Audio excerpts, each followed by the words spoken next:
Ang isang pirasong papel ay sapat na upang durugin ang aking 7 taong katapatan, habang ako ay nakaluhod sa malamig na sahig at nagmamakaawa para sa buhay ng aking ina. Maririnig ang halakhak ni na Marco at ng kanyang bagong babae sa kabilang silid. Heto ang 1 milyon. Pirmahan mo ang diborsyo at lumayas ka. Ang bulyaw ni Doña Aurora bago idinura ang laway sa aking harapan. Ngunit hindi nila alam, sa bawat hibla ng luhang dumadaloy, may isang lihim akong hawak na magpapabagsak sa kanilang marangyang kaharian. Mula sa putik ng tondo, ako ay babangon na may dalang hustisya. Kaya ba nilang harapin ang paghihiganti ng isang babaeng tanging dangal na lamang ang natitira? Pirmahan mo na ito, Marisol. 1 milyong piso para sa bawat taon na sinayang mo ang apelyido namin. Huwag kang mag-inarte dahil alam nating pareho na ang nanay mong naghihingalo ang mas nangangailangan ng perang ito kaysa sa iyong walang silbing dangal. Ang tinig ni Doña Aurora ay parang talim ng labahan na humihiwa sa malamig na hangin ng opisina. Sa harap niya, nakaluhod si Marisol sa makintab na sahig. Suot ang kupas na blusa na ilang beses nang natahi ang mga punit. Sa kanyang nanginginig na mga kamay ay hawak niya ang isang maliit na plastik na lalagyan. Sopas na luto sa pag-ibig, ang paboritong pagkain ng kanyang asawang si Marco, na dinala niya sa pag-asang maayos pa ang lahat. Ngunit ang mainit na usok ng sopas ay tila naging hamog na nagpalabo sa kanyang paningin habang tinitingnan ang puting papel sa ibabaw ng lamesang narra. Hindi ko kailangan ng pera niyo, Mama. Ang kailangan ko lang ay makausap si Marco. Kahit sandali lang. Ang pabulong na pagsusumamo ni Marisol, ang boses niya ay basag at tila galing sa ilalim ng lupa. Isang matunog na halakhak ang tumugon sa kanya. Isang tawang puno ng pangungutya na nagpabigat sa kanyang dibdib. Mama, wag mo akong tawaging Mama dahil kailanman ay hindi kita tinuring na anak. Isang hamak na manghahabi mula sa tondo. Pinagbigyan ka lang namin dahil sa kabaliwan ng anak ko, pero ngayong natauhan na siya, bumalik ka na sa kung saan ka nanggaling. Dahan-dahang bumukas ang pinto at pumasok si Marco. Ngunit hindi ang mapagmahal na asawa ang nakita ni Marisol. Ang Marco na nasa harap niya ngayon ay nakasuot ng mamahaling Amerikana. Ang buhok ay maayos ang pagkakaayos at sa kanyang braso ay nakapulupot ang isang babaeng kumikinang sa mga alahas, si Vanessa. Marco, ang tanging pangalang lumabas sa labi ni Marisol, habang ang bawat tibok ng kanyang puso ay tila isang martilyo na dumudurog sa kanyang mga ribs.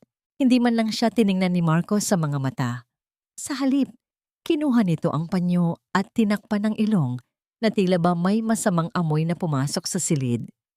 Pirmahan mo na yan, Marisol. I need to move on. Vanessa and I are going to Paris next week para asikasuhin ang kasal namin. Don't make this harder for yourself. Isipin mo na lang ang nanay mo. Gusto mo bang mamatay siya sa hallway ng charity ward dahil wala kang pambayad sa ICU? Sa sandaling iyon, dahan-dahang nawala ang lakas sa mga daliri ni Marisol. Ang plastik na lalagyan ng sopas ay dahan-dahang tumagilid hanggang sa bumuhos ang laman nito sa mamahaling carpet ng mga alferos. Ang madilaw na sabaw ay kumalat, tila isang mantsa na kailanman ay hindi na mabubura.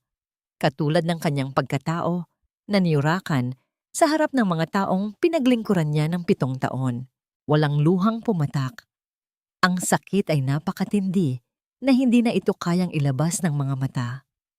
Ang kanyang lalamunan ay tila sinasakal ng isang invisible na kamay, at ang bawat hininga ay parang paglunok ng bubog. Ang kanyang buong mundo, ang kanyang mga pangarap, at ang 7 taon ng pagtitiis bilang asawang itinatago sa publiko ay nauwi sa isang pirasong tseke na nakapatong sa ibabaw ng dokumento ng kanilang paghihiwalay. Napakabaho naman yan. It's so cheap. Maarte na sabi ni Vanessa habang nakatingin sa talsik ng sopas sa kanyang sapatos. Marco, let's go. I can't breathe in here. The smell of poverty is so suffocating. Hindi lumingon si Marco habang hinihila siya ni Vanessa palabas. Ang bawat hakbang ng kanilang mga sapatos ay tila mga saksak sa likod ni Marisol. Naiwan siyang mag-isa sa harap ng nakangising si Doña Aurora, na dahan-dahang inabot ang mamahaling ballpen sa kanya. Ano, Marisol? Paninindigan mo ba ang dangal mo habang ang nanay mo ay unti-unting nauubusan ng hangin? O magiging matalino ka at tatanggapin ang katotohanang kailanman ay hindi ka naging bahagi ng mundong ito? Tinitigan ni Marisol ang tseke. 1,000,000 piso, ang halaga ng kanyang 7 taon, ang halaga ng kanyang dignidad, ang halaga ng buhay ng kanyang ina. Dahan-dahan niyang kinuha ang panulat, ang kanyang kamay ay nanginginig, ngunit ang kanyang puso ay nagsisimula ng maging bato.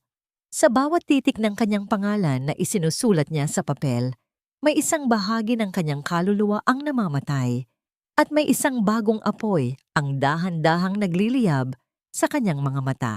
Nang matapos ang huling kurba ng kanyang pirma, tumayo siya. Hindi na siya ang Marisol na yumuyuko. Tiningnan niya si Doña Aurora ng diretso sa mga mata, isang tingin na nagpatahimik sa matanda. Aalis ako, Doña Aurora. Tatanggapin ko ang perang ito para sa nanay ko. Pero tandaan niyo ito, ang perang kinuha niyo sa ama ko, ang lupang kinatatayuan ng mansyong ito na ninakaw niyo sa pamilya ko, babawiin ko ang lahat ng yan, hindi sa pamamagitan ng luhang katulad nito, kundi sa pamamagitan ng bawat hibla ng katotohanang pilit ninyong ibinabaon. Lumabas si Marisol sa mansyon nang hindi lumilingon. Sa labas, ang langit ay tila nakikiramay habang ang ulan ay nagsisimulang pumatak. Dahan-dahang hinuhugasan ang mantsa ng sopas sa kanyang kamay, ngunit hindi ang pait sa kanyang puso. Habang naglalakad siya sa madilim na kalsada patungo sa ospital, isang tanong ang paulit-ulit na umaalingaw-ngaw sa kanyang isipan. Tila isang sumpa na walang katapusan. Hanggang kailan kailangang dumanas ng matinding kadiliman ng isang tao bago niya matuklasan na ang liwanag ay hindi nanggagaling sa labas, kundi sa apoy ng sarili niyang galit. Ang halaga ng isang buhay ay hindi sinusukat sa bilang ng tibok ng puso, kundi sa kung gaano karaming barya ang kaya mong ilapag sa counter ng botika. Habang hawak ni Marisol ang tseke, nabasa ng ulan at lukot mula sa kanyang pagkakahawak, tila bawat hakbang niya patungo sa kahera ng ospital ay pagtapak sa sarili niyang mga bituka. Ang puting papel na iyon, na simbolo ng kanyang pagsuko bilang asawa, ang siya ring tanging lubid na hihila sa kanyang ina mula sa bingit ng kamatayan. Bayad na po ang lahat, pati ang ICU deposit, ang paos na sabi ni Marisol sa nurse habang ang kanyang mga mata ay nananatiling tuyo at hungkag. Wala nang natirang luha. Ang lahat ng ito ay naibuhos na niya sa sahig ng mansyon ng mga Alferos. Ang perang iyon ay sapat na upang dugtungan ang hininga ng kanyang ina. Ngunit alam ni Marisol na ang bawat gamot na dadaloy sa ugat ng matanda ay may lasang apdo. Ang pait ng sakripisyong hindi nito kailanman dapat malaman. Makalipas ang ilang linggo, ang marangyang mundo ng mga Alferos ay naging isang malabong panaginip na lamang. Pinalitan ng masangsang na amoy ng estero at ang walang katapusang ingay ng tondo. Ang kanilang bagong tahanan ay isang maliit na dampa na tila nakasandal lamang sa mga katabing barong-barong, kung saan ang bawat patak ng ulan sa bubong na yero ay parang hiyaw ng isang naghihirap na kaluluwa. Oh, tignan mo nga naman, nagbalik na ang senyorita ng tondo, ang parinig ni Aling Puring. Ang kapitbahay nilang ang dila ay mas matalas pa sa kutsilyo ng maglalako ng isda. Akala ko ba ay reyna ka na sa Forbes Park? Bakit ngayon ay kasama ka na naming nagtitiis sa amoy ng basura? Mukhang itinapon ka na ring parang basahan. Ano? Hindi kumibo si Marisol na natili siyang nakayuko habang bitbit ang 2 balde ng tubig. Ang bawat salita ng pangungutya ay tinatanggap niya bilang parusa sa kanyang pagkakamali. Ang maniwala na ang pag-ibig ay sapat na upang pagtaguin ang 2 mundong magkaiba. Ngunit sa gitna ng kadiliman ng eskinita, Isang mainit na kamay ang pumatong sa kanyang balikat. Hayaan mo sila, anak. Ang mga taong walang sariling liwanag ay laging naghahanap ng anino ng iba upang doon maghasik ng dilim. Ang malambing na tinig ni Nanay Rosa, ang matandang bulag na matagal nang naninirahan sa dulo ng kanilang hilera. Sa loob ng kanilang maliit na silid, sa ilalim ng aandap-andap na liwanag ng isang pirasong kandila, dahil wala pa silang kuryente, hinati ni Nanay Rosa ang isang pirasong tinapay at ibinigay ang kalahati kay Marisol. Ang payak na pagkaing iyon na ibinahagi ng isang taong halos wala ring makain ay mas nagpabusog sa kaluluwa ni Marisol kaysa sa anumang marangyang hapon sa mansyon. Salamat po, Nanay Rosa. Hindi ko po alam kung paano kami magsisimulang muli. Ang bulong ni Marisol habang dinaramdam ang gaspang ng tinapay sa kanyang palad. Ang simula ay hindi laging nasa itaas, Marisol. Minsan, kailangan nating bumalik sa lupa, sa pinakaugat, upang doon tayo muling humugot ng lakas. Tugon ng matanda. Nang makatulog na ang kanyang ina at ang buong tondo ay tila bahagyang tumahimik, dinala ni Marisol ang kandila sa pinakasulok ng dampa. Doon ay nakalagay ang isang lumang baul na gawa sa nara, ang tanging bagay na naisalba niya mula sa lumang bahay ng kanyang ama bago ito tuluyang gupitin ng mga bulldozer ng mga alferos taon na ang nakalilipas. Ang kahoy nito ay selyado ng alikabok at mga lamat ng panahon, ngunit para kay Marisol, ito ang kanyang huling koneksyon sa isang lalaking ang dangal ay hindi kailanman nabili. Sa loob ng maraming taon, natatakot siyang buksan ito. Ngunit ngayon, sa gitna ng kanyang pagkawasak, tila may boses na tumatawag sa kanya mula sa loob ng baul. Dahan-dahan niyang inalis ang mga sapot ng gagamba at pinuwersa ang kalawanging trangka. Ang amoy ng lumang papel at tuyong dahon ay sumalubong sa kanya. Tila isang hininga mula sa nakaraan. Sa ilalim ng mga lumang kagamitan, sa paghahabi at mga kupas na larawan, napansin ni Marisol ang isang bahagi ng sahig ng baul na tila hindi pantay. Ginamit niya ang kanyang mga kuko upang iangat ang isang manipis na piraso ng kahoy, isang lihim na lalagyan. Sa loob nito ay may isang sobrang kulay kape na kabalot sa plastik upang hindi mabasa. Nanginginig ang mga kamay ni Marisol habang binubuksan ng sobre. Inilapit niya ang papel sa liwanag ng kandila. Ang kanyang puso ay nagsimulang tumibok ng mabilis, tila isang tambol na nagbababala ng digmaan. Ito ay isang lumang titulo ng lupa, isang orihinal na kopya na may petsang bago pa man ipanganak ang mga alferos. Ang bawat linya, ang bawat pirma, at ang bawat selyo ay malinaw na nagsasaad. Ang malawak na lupain kung saan nakatayo ang Alferos Estate, ang mga gusaling pag-aari ni na Doña Aurora, at ang lupang kinatatayuan ng kanilang kapangyarihan. Ang lahat ng iyon ay legal na pag-aari ng kanyang ama, si Don Teodoro Villarreal. Napaupo si Marisol sa sahig. Ang kanyang paghinga ay naging malalim at gulo. Ang mga papel na hawak niya ay hindi lamang dokumento. Ang mga ito ay ang ebidensya ng isang dekadang pagnanakaw at panlilinlang. Ang pamilyang nagtapon sa kanya bilang basura ay ang pamilyang nabubuhay sa pawis at dugo ng kanyang sariling ama. Isang mapait na ngiti ang dahan-dahang gumuhit sa kanyang mga labi. Habang hinahaplos niya ang magaspang na papel ng titulo, tila naririnig niya ang bulong ng kanyang ama sa hangin.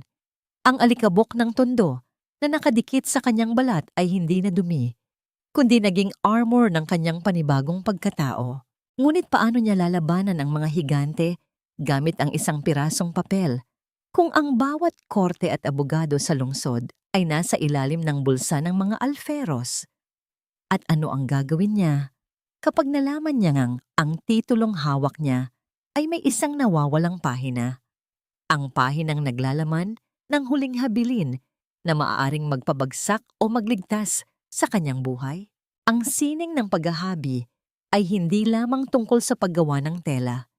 Ito ay isang pakikipag-usap sa mga espiritu ng nakaraan at isang paraan upang pagtapni-tapniin ang isang kaluluwang nagkadurog-durog. Sa gitna ng masikip na dampa sa tondo, ang lumang habian ni Teodoro ay muling nabuhay. Ang bawat paghila ni Marisol sa kahoy na hamba ay lumilikha ng isang mababa at maindayog na tunog na tila batibok ng pusong nagmumula sa ilalim ng lupa. Ang mga sinulid na seda na kulay ginto at pilak na binili niya gamit ang huling barya mula sa kanyang bulsa ay dahan-dahang nagiging isang obra maestra sa ilalim ng aandap-andap na liwanag ng gasera. Ang bawat hibla ay may sariling tinig, Marisol. Ang bulong ni Nanay Rosa habang nakaupo sa tabi ng pintuan, ang kanyang mga kamay ay abala sa pag-aayos ng mga tuyong dahon ng pandan. Huwag mong habiin ang iyong galit dahil magiging matigas ang tela. Habiin mo ang iyong pangarap upang ang sino mang magsuot nito ay makaramdam ng init ng pag-asa. Ngumiti ng mapait si Marisol. Paano nga ba maghahabi ng pag-asa kung ang bawat hinga mo ay amoy usok at basura? Ngunit habang tumatagal, ang paulit-ulit na paggalaw ng kanyang mga kamay ay nagiging isang uri ng panalangin. Ang bawat pagpasa ng bobina sa pagitan ng mga sinulid ay tila pagtahi sa sugat ng kanyang puso. Nakakalimutan niya ang gutom, nakakalimutan niya ang pangungutya ni Doña Aurora, at pansamantalang nawawala ang sakit ng pagtataksil ni Marco. Sa loob ng silid na yon, hindi siya ang biktima. Siya ang arkitekto ng kanyang sariling mundo. Ngunit ang kapayapaan sa tondo ay tila isang marupok na baso na madaling mabasag. Isang hapon, habang ang sikat ng araw ay pilit na sumisilip sa mga lamat ng dingding, ang katahimikan ay ginulo ng malalakas na yabag ng mga sapatos na gawa sa mamahaling balat. 3 lalaking nakauniporme ng security guard na may mga mukhang tila gawa sa semento ang tumayo sa harap ng kanilang dampa. Kayo ba ang nakatira dito? May utos kami mula sa Alferos Development Corporation.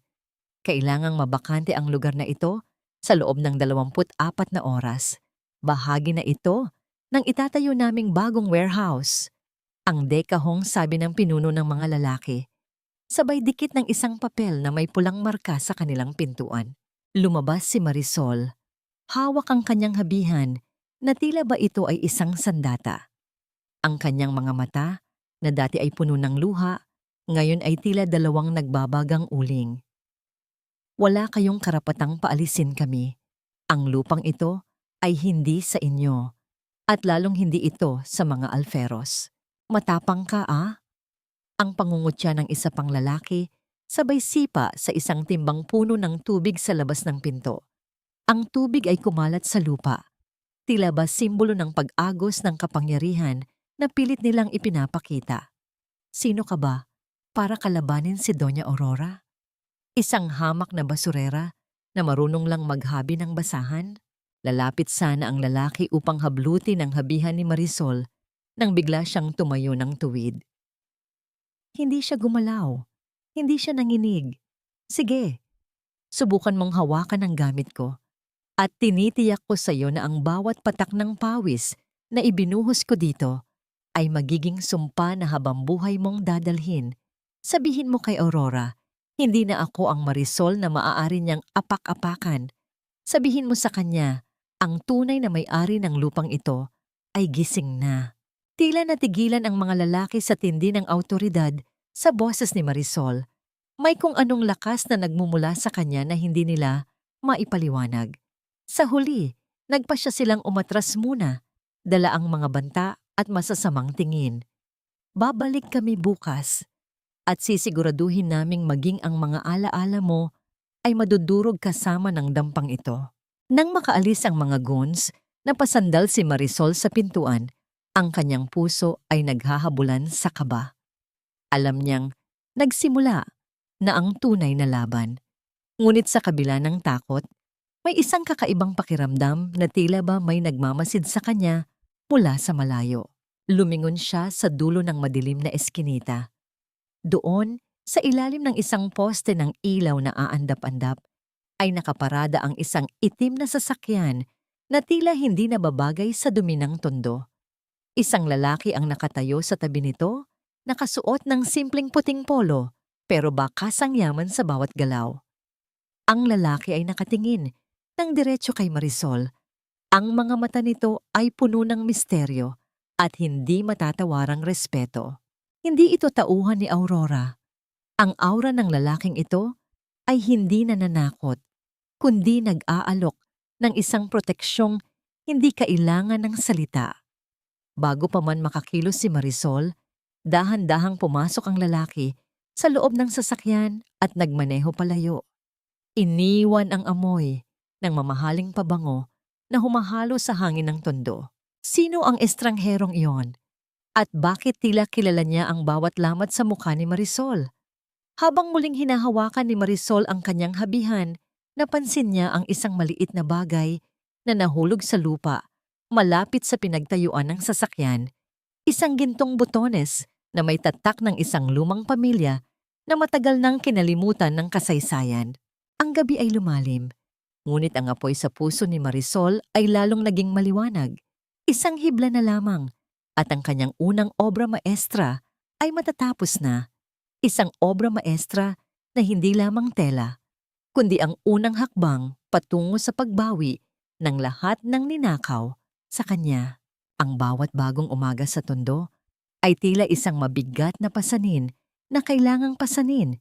Ngunit para kay Marisol, ang sikat ng araw na sumisilip sa mga butas ng kanilang bubong ay nagsisilbing hudyat ng muling pakikipaglaban. Habang ang kanyang mga kamay ay abala sa pag-aayos ng mga sinulid, ang kanyang isipan ay nananatiling nakatali sa itim na sasakyang nakita niya kagabi.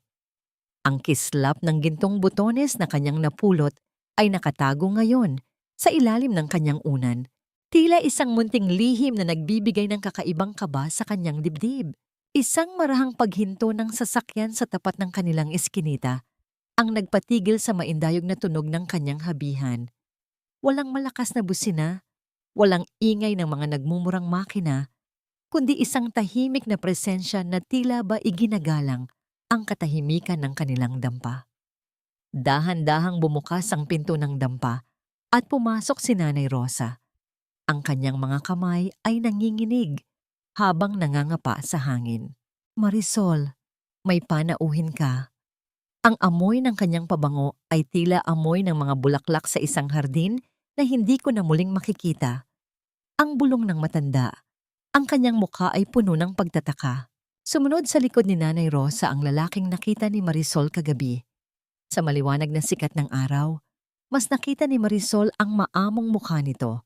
Mga matang tila nakakaunawa sa lalim ng kanyang pait at isang tindig na puno ng dignidad, ngunit walang halong kayabangan. Nakasuot siya ng isang asul na polo na tila ba sadyang pinili upang hindi masyadong maging kapansin-pansin sa gitna ng karalitaan ng tondo. Magandang umaga. Pasensya na sa aking biglaang pagbisita. Ang panimula ng lalaki, ang kanyang boses ay malalim at kalmado, tila isang banayad na agos ng tubig. Ako si Tristan, Tristan Montenegro. Hindi tumayo si Marisol mula sa kanyang kinauupuan sa harap ng habihan. Pinanatili niya ang kanyang mga kamay sa mga sinulid. Ang kanyang balat ay tila naging sensitibo sa presensya ng estranghero. Ano ang kailangan niyo, Ginoong Montenegro? Kung isa kayo sa mga tauhan ng mga alferos na nais kaming paalisin, maaari na kayong lumabas dahil wala kayong makukuha sa akin. Bahagyang ngumiti si Tristan, isang ngiting hindi nangungutya, kundi nagpapakita ng paghanga. Hindi ako tauhan ni Aurora Alferos. Sa katunayan, matagal na kaming hindi nagkakasundo ng pamilyang iyon. Napunta ako rito dahil nakita ko ang iyong gawa sa bintana kagabi.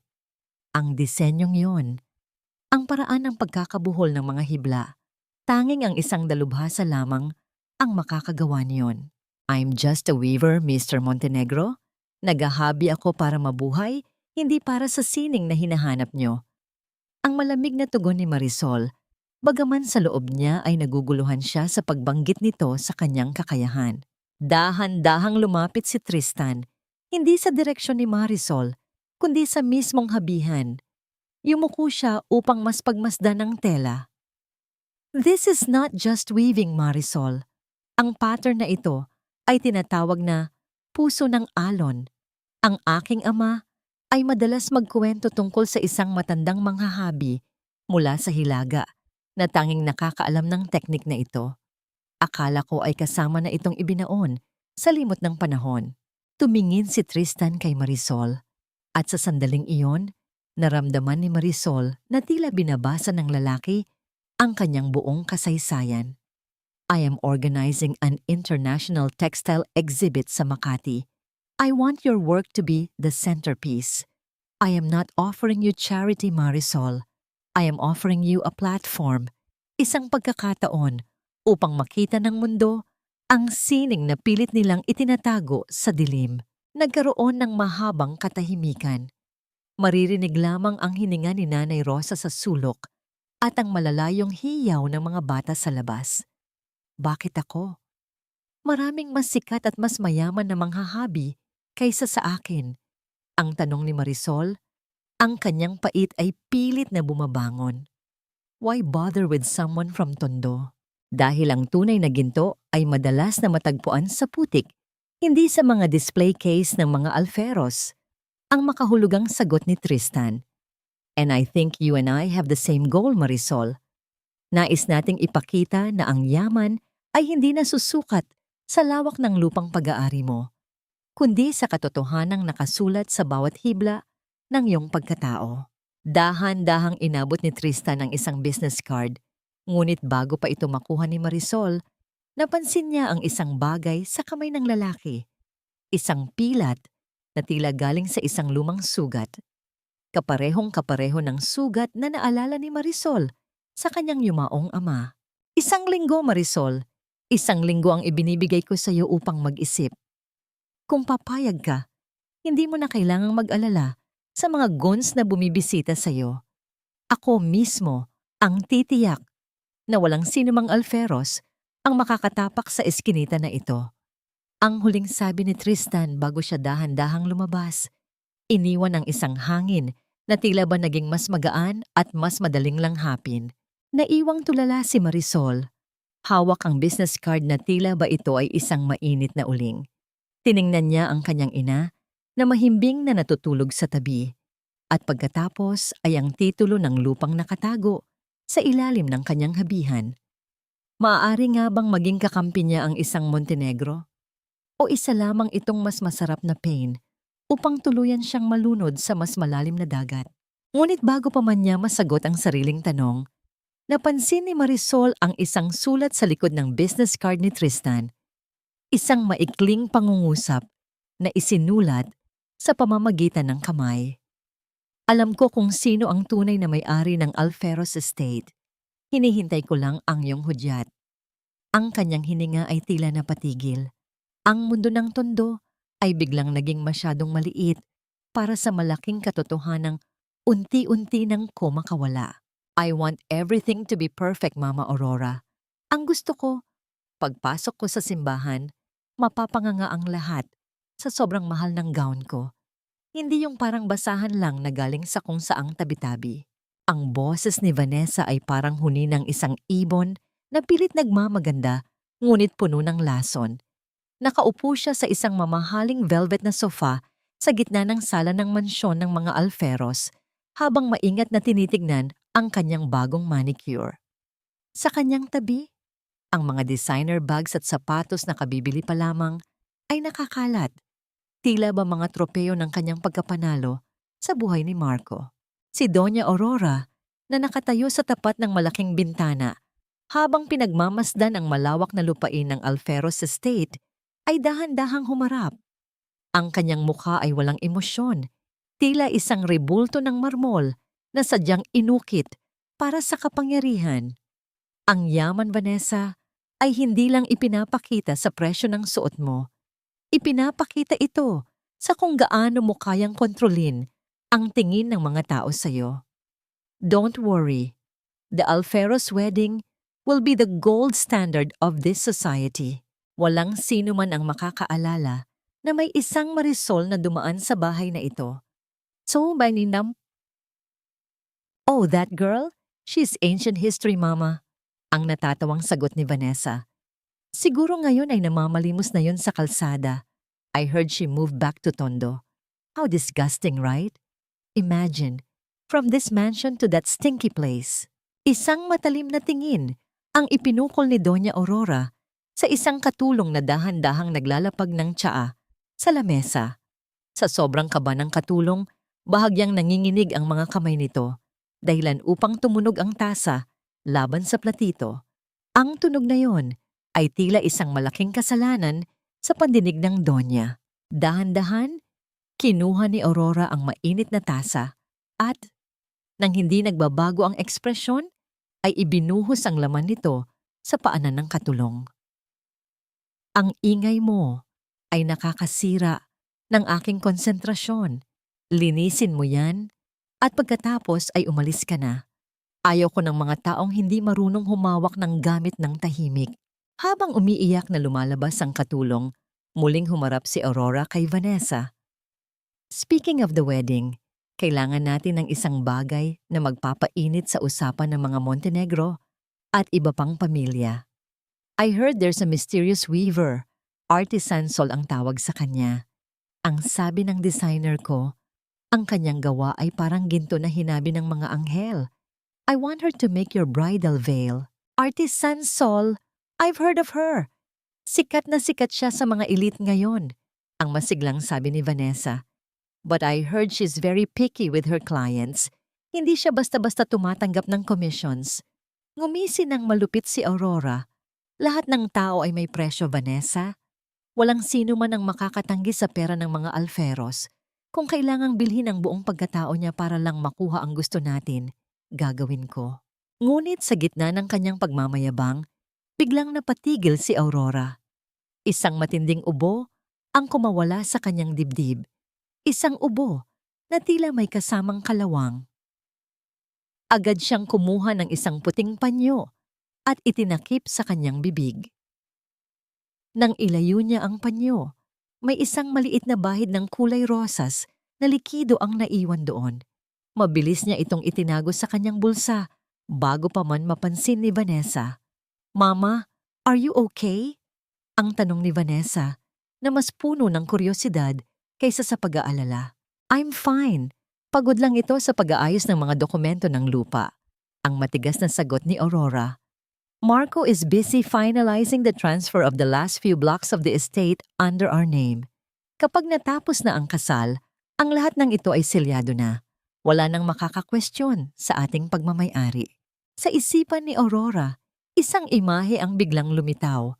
Ang mukha ni Teodoro Villarreal, ang ama ni Marisol.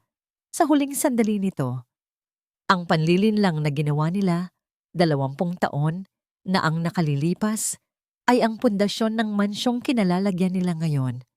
Ang sakit na kanyang nararamdaman sa dibdib ay tila isang paalala na ang bawat pader ng bahay na yon ay itinayo sa isang kasinungalingan. Kinaumagahan, isang marangyang itim na sobre na may selyong ginto ang ipinadala mula sa mansyon. Ang destinasyon nito, ang madilim at mabahong eskinita ng Tondo. Sa loob ng dampa ni Marisol, habang ang amoy ng nilulutong tuyo ay humahalo sa halimuyak ng mamahaling sinulid, inabot ng isang kartero ang sobre kay Marisol. Dahan-dahan niya itong binuksan sa harap ng nagtatakang si Nanay Rosa. Ang mga titik na nakasulat sa gintong tinta ay tila mga buhay na uod na gumagapang sa kanyang paningin. "To the esteemed artisan Sol, the Alferos family requests your exquisite talent for the wedding of Marco Alferos and Vanessa Lopez. Name your price." Nabitawan ni Marisol ang sobre. Ang papel ay nahulog sa sahig. Sa mismong dumi, napilit nilang itinataboy araw-araw. Isang malakas na pintig ang dumaloy sa kanyang sentido. Ang tadhana ay hindi lang mapaglaro. Ito ay malupit. Ang taong sumira sa kanyang buhay ay ngayon ay lumalapit sa kanya, nang hihingi ng sining mula sa mga kamay na dati nilang minaliit.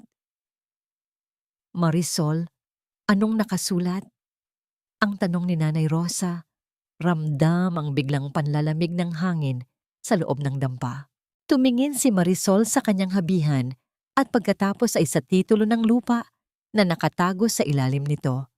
Ang kanyang mga mata ay nagningning sa isang kakaibang liwanag, hindi ng takot, kundi ng isang madilim na oportunidad.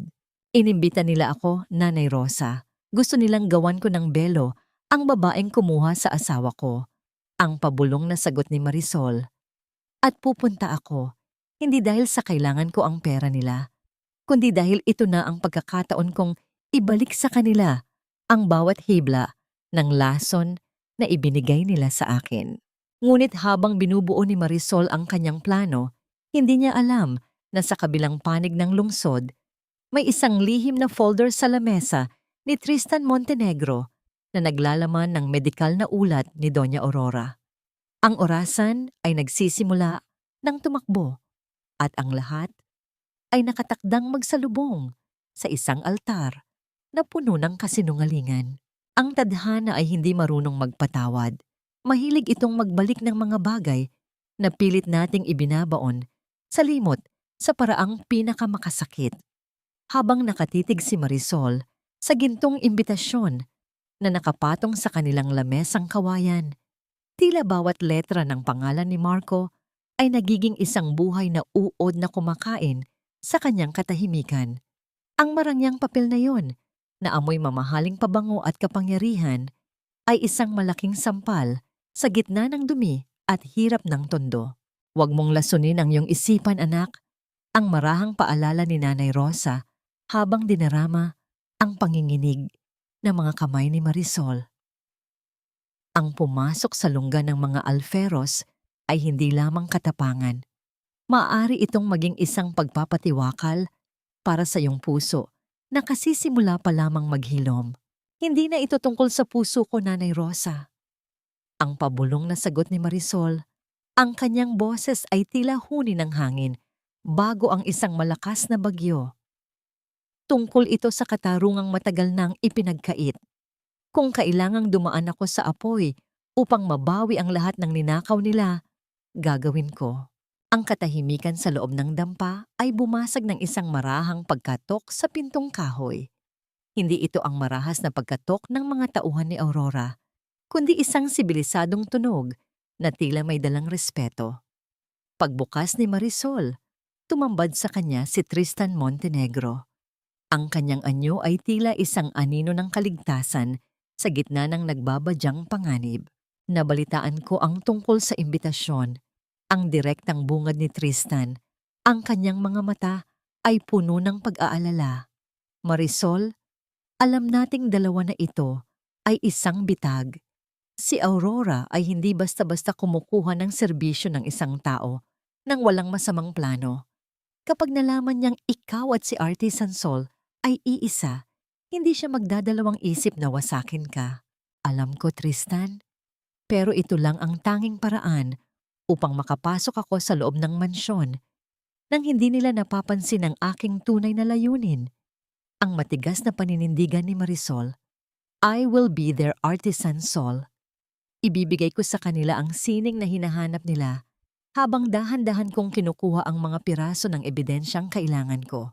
Lumapit si Tristan at sandaling hinawakan ang kamay ni Marisol. Ang init ng kanyang palad ay nagbigay ng isang kakaibang kuryente na tila ba nagpapakalma sa nanginginig na kalamnan ng babae. Kung ganoon, hindi kita hahayaang mag-isa. I will be your official patron. Ako ang magpapakilala sa iyo sa kanila bilang ang misteryosong manghahabi na nasa ilalim ng aking proteksyon. Sa ganitong paraan, hindi kanila basta-basta magagalaw.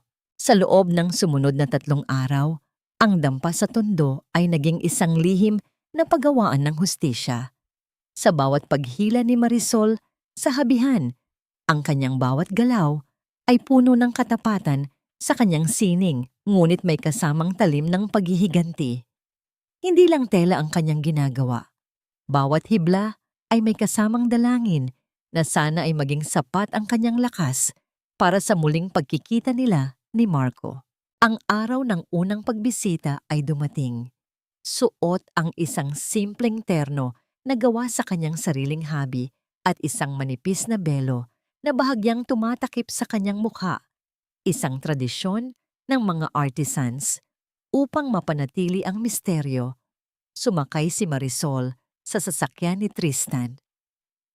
Habang papalapit sila sa malaking gate ng Alferos Estate, ang bawat pag-ikot ng gulong sa semento ay tila batinik na tumutusok sa kanyang dibdib.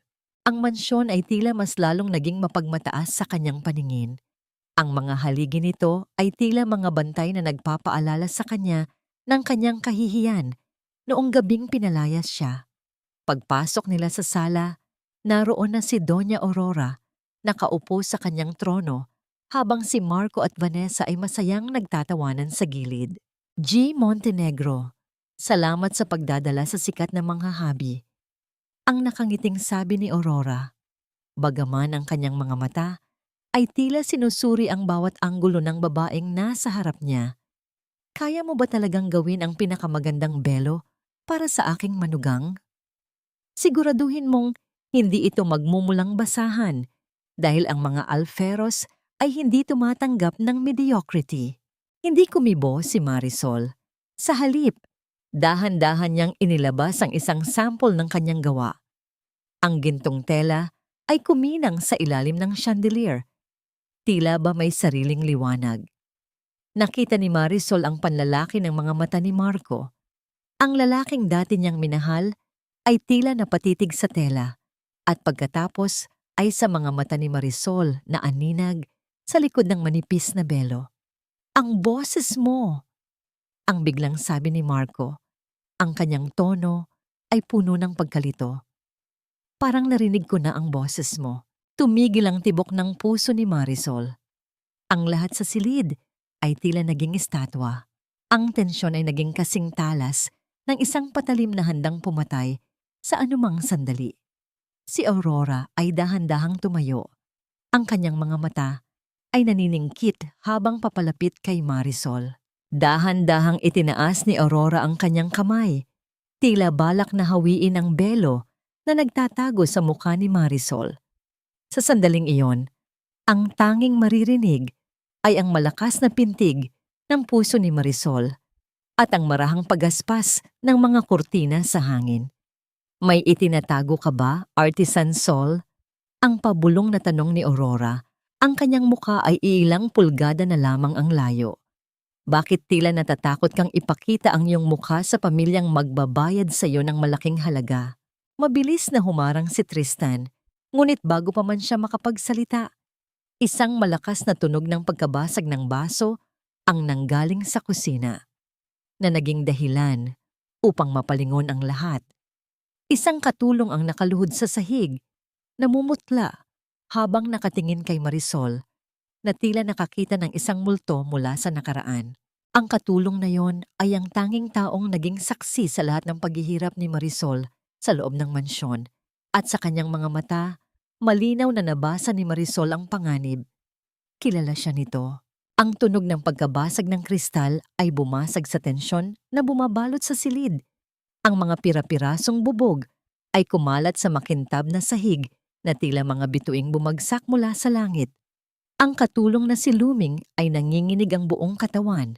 Ang kanyang mga mata ay nananatiling nakapako sa figura ni Marisol na tila nakakita siya ng isang kaluluwang nagbabalik mula sa kabilang buhay.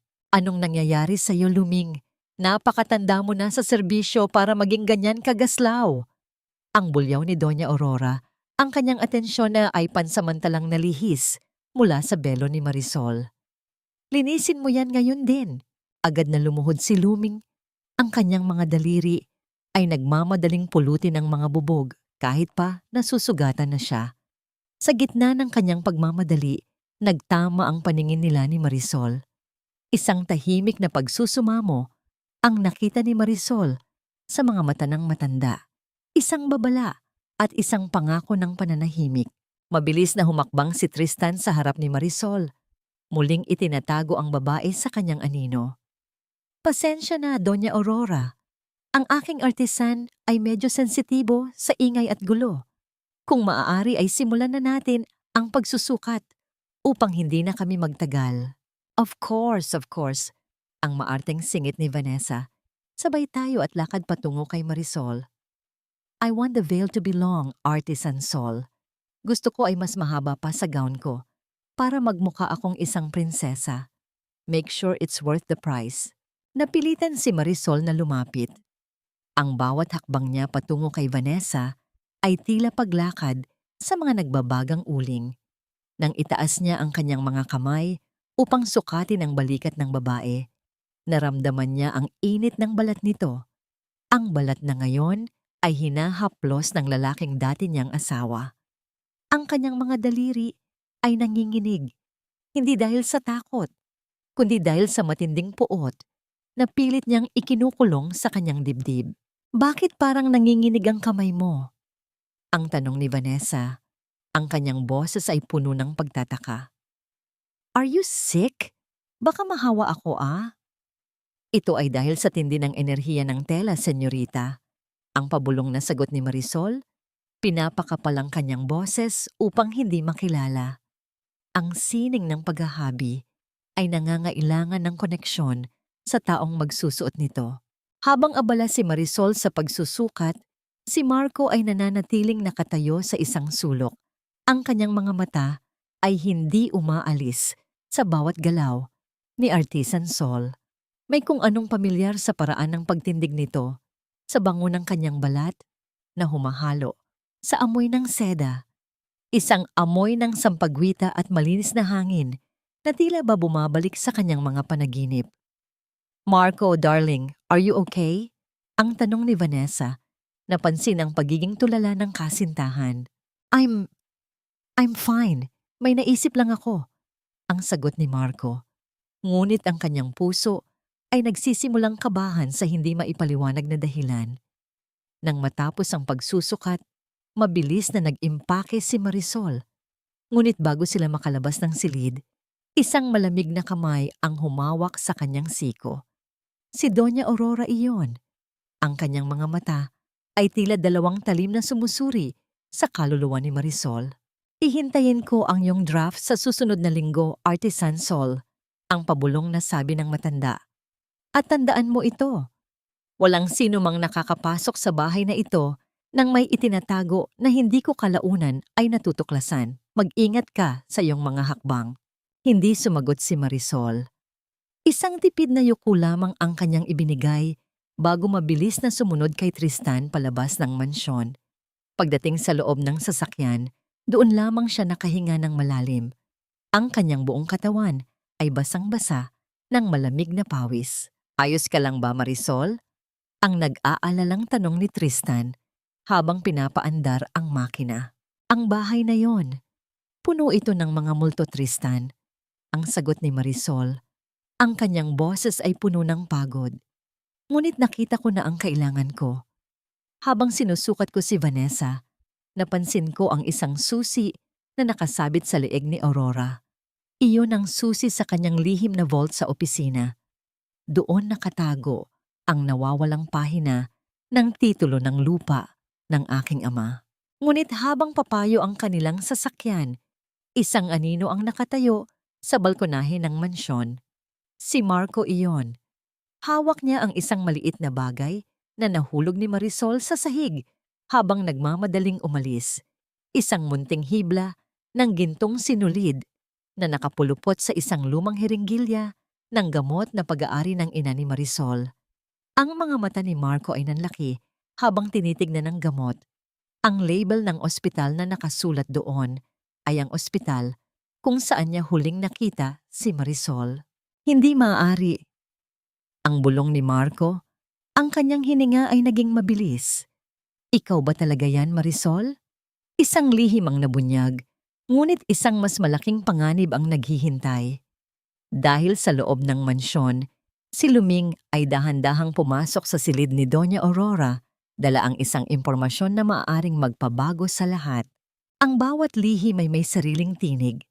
At sa gabing iyon, ang katotohanan ay tila isang malalamig na hanging bumubulong sa pandinig ng mga nagkasala. Sa loob ng madilim na opisina ni Marco, Ang tanging liwanag ay nagmumula sa maliit na lampara sa kanyang mesa na nagbibigay ng mahahabang anino sa dingding na tila ba mga multong nagmamasid. Hawak niya ang maliit na bote ng gamot.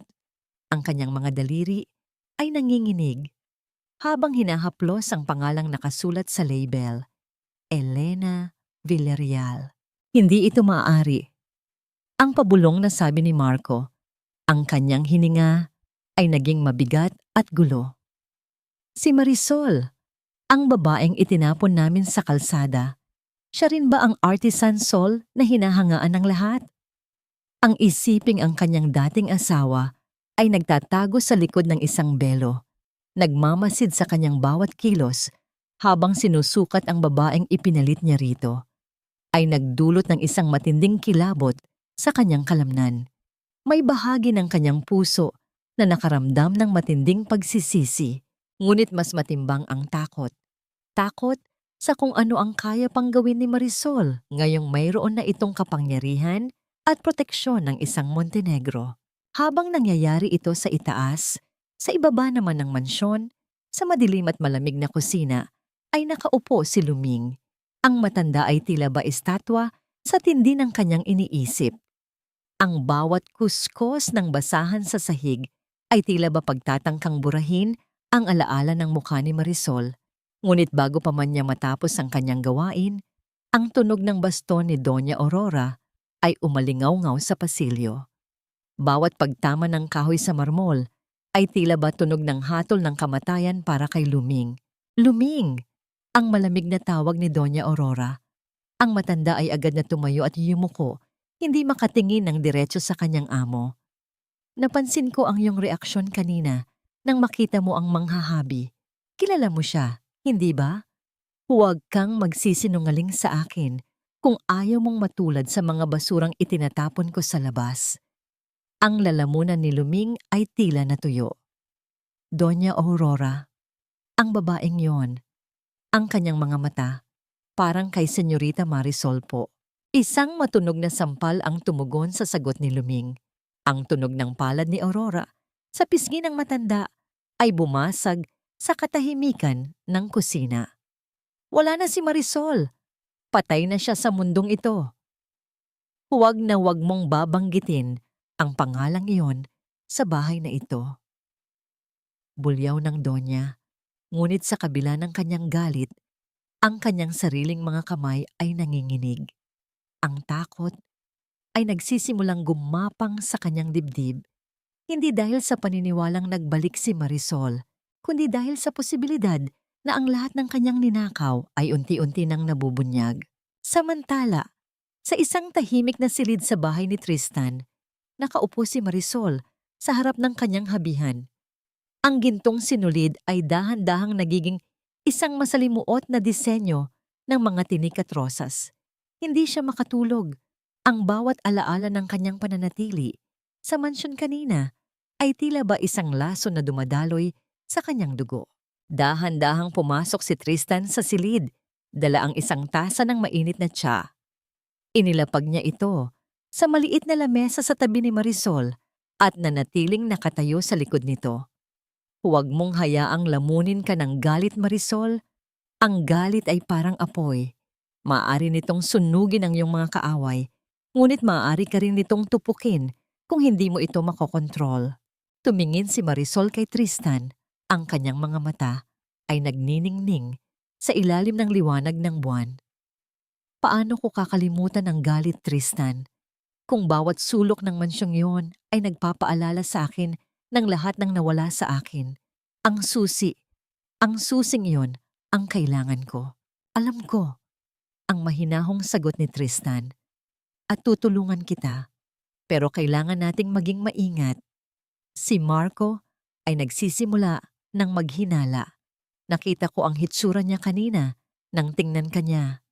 Inabot ni Tristan ang isang maliit na gamit kay Marisol, isang kagamitang dinesenyo upang kopyahin ang hugis ng isang susi sa pamamagitan lamang ng mabilis na pagdampi.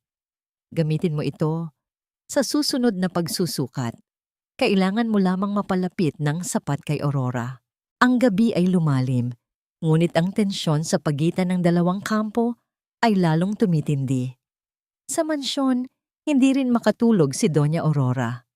Muli siyang inatake ng matinding ubo at sa pagkakataong ito, ang puting sapin ng kanyang kama ay nabahiran ng sariwang dugo. Sa gitna ng kanyang paghingal, dahan-dahan niyang hinawakan ang susing nakasabit sa kanyang leeg. Ang susing iyon ang nagtatago ng katotohanang binuo niya sa loob ng 20 taon. Isang katotohanang handa niyang ipaglaban hanggang sa kanyang huling hininga. Kinabukasan, isang hindi inaasahang bisita ang dumating sa dampa sa Tondo. Hindi ito si Marco at hindi rin ito si Tristan.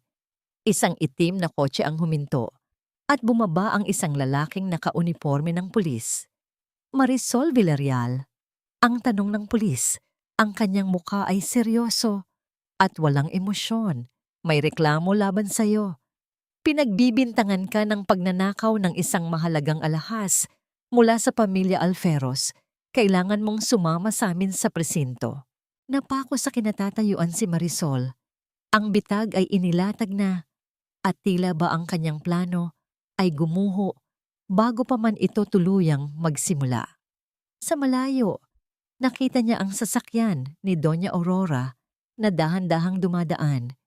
Ang bintana ay bahagyang nakabukas at ang mga mata ng matanda ay nakatitig sa kanya ng may tagumpay. Sino ang naglagay ng alahas sa kanyang mga gamit? At sapat ba ang proteksyon ni Tristan upang iligtas siya mula sa kulungan bago tuluyang makuha ng mga Alferos ang titulo ng lupa? Ang lamig ng bakal na nakapulupot sa mga pulso ni Marisol ay tila ba gumagapang patungo sa kanyang puso. Nagyayelo sa bawat pangarap na sinubukan niyang buuin muli. Sa gitna ng maingay at magulong eskinita ng Tondo, ang bawat hakbang niya patungo sa sasakyan ng pulis ay tila isang martsa ng kamatayan. Naririnig niya ang palahaw ng kanyang ina mula sa loob ng dampa, ang mga sigaw na puno ng takot at pagkalito. Ngunit wala siyang magawa, kundi ang magpatianod. "Bitawan niyo ako! Wala akong ninanakaw!" Ang sigaw ni Marisol. Ngunit ang kanyang tinig ay nalunod sa malakas na ulan na biglang bumuhos, tila ba nakikiramay ang langit sa panibagong biyayang ninakaw sa kanya. "Diyan niyo na lang ipaliwanag sa presinto, Aling Marisol. Mabigat ang ebidensya laban sa inyo." Ang malamig na tugon ng pulis habang itinutulak siya papasok sa madilim na loob ng patrol car. Sa malayo, sa loob ng kanyang marangyang sasakyan, isang mapait na ngiti ang gumuhit sa mga labi ni Doña Aurora. Dahan-dahan niyang itinaas ang kanyang bintana. Tila ba tinatapos ang isang palabas na siya mismo ang sumulat ng script. Para sa kanya, ang pagpapakulong kay Marisol ay hindi lamang paghihiganti. Ito ay paglilinis sa dumi na nagbabantang sumira sa kanyang perpektong kaharian. Ngunit bago pa man makaalis ang sasakyan ng pulis, isang mabilis na pagharurot ng makina ang bumasag sa katahimikan. Ang itim na SUV ni Tristan Montenegro ay huminto ng pahalang sa gitna ng kalsada, hinarangan ang daan ng mga awtoridad. Ang tunog ng pagpreno ay tila isang hiyaw ng protesta sa gitna ng kawalan ng katarungan. Bumaba si Tristan, hindi alintana ang malakas na ulan na agad nagpabasa sa kanyang mamahaling polo. Ang kanyang mga mata ay tila naglalabas ng kuryente habang nakatitig sa mga pulis. "Bitawan niyo siya. Ngayon din." "G. Montenegro, may warrant kami para sa babaeng ito." Ang pagtatanggol ng hepe, ngunit bakas ang kaba sa boses nito sa harap ng kapangyarihan ng isang Montenegro. "Ang warrant na yan ay walang saysay dahil ang alahas na sinasabi ninyong ninakaw ay iyan sa akin." Ang matigas na sabi ni Tristan, sabay pakita ng isang maliit na velvet box. Sa loob nito ay ang kwintas na di umano'y nawawala. Isang replika na mabilis na ipinagawa ni Tristan sa sandaling malaman niya ang plano ni Aurora. "Binili ko ito mula kay Doña Aurora bilang donasyon sa aking exhibit. Mayroon akong resibo at legal na dokumento para patunayan ito." Napatulala ang mga pulis. Sa gitna ng kalituhan, Dinala ni Tristan ang kanyang mga abogado upang harapin ang mga legal na aspeto. Dahan-dahan niyang binuksan ang pinto ng patrol car at inabot ang kamay kay Marisol. Ang init ng kanyang palad laban sa nanginginig na kamay ni Marisol ay tila isang angkla sa gitna ng nagngangalit na dagat. "I told you, I won't let them hurt you," ang pabulong na sabi ni Tristan habang tinutulungan si Marisol na makalabas. Ang kanilang mga mata ay nagtagpo sa gitna ng ulan at sa sandaling iyon, ang lahat ng takot ni Marisol ay tila ba natunaw, pinalitan ng isang damdaming hindi niya inaasahang mararamdaman muli. Ang tiwala. Dinala ni Tristan si Marisol sa isang ligtas na hideout, isang rest house sa labas ng lungsod na napapalibutan ng mga puno ng pino. Doon, sa harap ng nagbabagang tsiminea, ibinalot ni Tristan si Marisol sa isang makapal na kumot. Ang katahimikan sa pagitan nila ay hindi na nakakailang. Ito ay puno ng mga salitang hindi kayang bigkasin ng labi. "Bakit mo ginagawa ang lahat ng ito, Tristan?" Ang tanong ni Marisol, ang kanyang boses ay nanginginig pa rin. "Sino ba talaga ako sa'yo? Isang proyekto? Isang paraan para makabawi sa mga alferos?" Lumapit si Tristan at dahan-dahang hinaplos ang basang buhok ni Marisol. "Noong una, akala ko ay sining mo lang ang kailangan ko. Pero nang makita kita sa mansyong yon, nang makita ko ang tindi ng paninindigan mo sa kabila ng lahat ng sakit, na-realize ko na ikaw ang pinakamagandang sining na nakita ko, Marisol. Ang iyong katatagan, ang iyong pagmamahal sa iyong ina. Hinding-hindi ko hahayaang mapundi ang liwanag mo."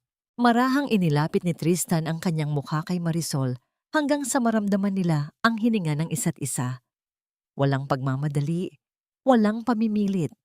Isang marahang dampi ng kanyang noo sa noo ni Marisol, isang tahimik na pangako ng proteksyon sa gitna ng nagbabadyang digmaan. "Huwag kang matakot magmahal muli, Marisol. Hindi lahat ng mayaman ay magnanakaw ng puso." Napapikit si Marisol. Dinaramdam ang kaligtasan sa piling ng lalaki. Ngunit sa likod ng kanyang isipan, alam niyang ang sandaling ito ay pansamantala lamang. Ang digmaan laban sa mga alferos ay kasisimula pa lamang at ang pagmamahal na ito ay maaaring maging kanilang pinakamalaking lakas o ang kanilang pinakamahina na bahagi. Samantala, sa loob ng mansyon, si Marco ay hindi mapakali. Hawak niya ang lihim na dokumentong nakuha niya sa vault ng kanyang ina habang abala ito sa pakikipag-usap sa mga pulis. Ang dokumentong yon ay hindi lamang titulo ng lupa. Ito ay isang sertipiko ng kamatayan para sa dangal ng pamilya Alferos. Isang desisyon ang kailangang gawin ni Mark. Ipagpapatuloy ba niya ang pananahimik upang mapanatili ang kanyang yaman? O ibibigay niya ang dokumento kay Marisol upang humingi ng kapatawaran? Habang tinititigan niya ang dokumento, isang pamilyar na amoy ng pabango ang pumasok sa silid. Si Vanessa. Ngunit sa pagkakataong ito, hindi ngiti ang nasa labi nito, kundi isang baril na nakatutok ng diretso sa dibdib ni Marco. "Ibigay mo sa akin ang papel na yan, Marco. Hindi ko hahayaang sirain ng isang basurerang gaya ni Marisol ang kinabukasan ko." Ang malamig na banta ni Vanessa. Ang kanyang mga mata ay nanlilisik sa kasakiman. Ang gabi ay balot ng panganib at sa bawat segundo, ang mga hibla ng tadhana ay lalong humihigpit. Ang katahimikan sa loob ng opisina ni Marco ay kasing talim ng dulo ng patalim na hawak ni Vanessa. Ang marangyang silid na dati ay simbolo ng kanilang pagsasama ay naging isang madilim na entablado ng pagkakanulo. Ang bawat mabilis na paghinga ni Marco ay tila ba humihingi ng tawad sa hangin, habang ang mga mata ni Vanessa ay nananatiling nakapako sa kanya. Walang bahid ng pag-ibig, kundi purong kasakiman lamang. "Ibigay mo sa akin ang dokumento, Marco. Huwag mong pilitin na dumanak ang dugo sa carpet na ito." Ang pabulong na banta ni Vanessa, ang kanyang daliri ay dahan-dahang humihigpit sa gatilyo. "Hindi ako papayag na maging asawa ng isang lalaking walang yaman at walang pangalan dahil sa katangahan mo." Vanessa, hindi mo naiintindihan. Ang lupang ito ay ninakaw. Ang yaman natin ay itinayo sa isang krimen. Ang pagsusumamo ni Marco, ang kanyang boses ay basag. Sa sandaling iyon, napagtanto niya ang laki ng kanyang pagkakamali. Ipinagpalit niya ang isang babaeng handang mamatay para sa kanya, para sa isang babaeng handang pumatay sa kanya para sa pera. Bago pa man makasagot si Vanessa, ang pinto ng opisina ay dahan-dahang bumukas. Ang tunog ng dulo ng baston ni Doña Aurora sa sahig ay umalingaw-ngaw, tila isang hatol mula sa kailaliman ng lupa. Pumasok ang matanda, hindi man lang nagugulat sa baril na hawak ni Vanessa. Sa halip, isang tuyot na tawa ang kumawala sa kanyang mga labi. Ibaon mo na ang laruang yan, Vanessa. Magkapareho tayo ng dugo. Pareho tayong uhaw sa kapangyarihan. Ang sabi ni Aurora habang dahan-dahang lumalapit kay Marco. At ikaw, Marco, ang aking anak na mahina ang loob. Ibigay mo sa akin ang papel na yan bago ko tuluyang kalimutan na nanggaling ka sa sinapupunan ko. Walang nagawa si Marco, kundi iabot ang folder. Kinuha ito ni Aurora at agad na sinunog ang ilang mahahalagang pahina sa tsimeneya ng opisina. Ang apoy ay dahan-dahang tumupok sa katotohanan. Ang mga abo ay lumipad sa hangin, tila ba mga itim na talulot ng isang bulok na bulaklak.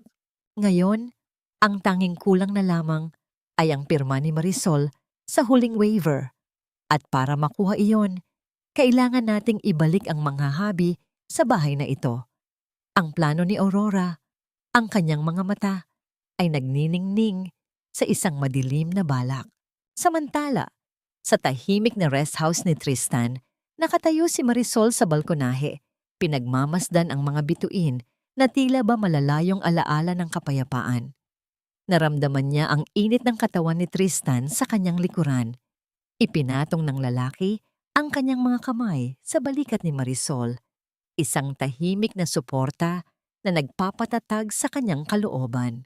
Nakatanggap ako ng mensahe mula sa mansyon. Ang panimula ni Tristan, ang kanyang boses ay puno ng pag-aalangan. Humihingi ng paumanhin si Aurora. Sinisisi niya ang pulis sa maling akala. Gusto nilang bumalik ka para tapusin ang belo. Sa loob mismo ng mansyon, isang house arrest na nakabalat kayo bilang trabaho. Ito na ang bitag na hinihintay ko, Tristan. Ang sagot ni Marisol, ang kanyang mga mata ay nananatiling matatag. Alam nilang hindi nila ako mapapatahimik sa labas, kaya gusto nila akong ikulong sa loob. Ngunit hindi nila alam, iyon din ang kailangan ko upang makuha ang huling piraso ng katotohanan. Masyadong delikado, Marisol. Kapag pumasok ka muli sa pinto ng mansyong yon, maaring hindi ka na makalabas ng buhay. Ang pagpigil ni Tristan, ang kanyang mga bisig, ay humigpit sa pagkakayakap sa babae. Hayaan mo na ang titulo. Hayaan mo na ang yaman. Dito ka na lang sa tabi ko. Humarap si Marisol kay Tristan.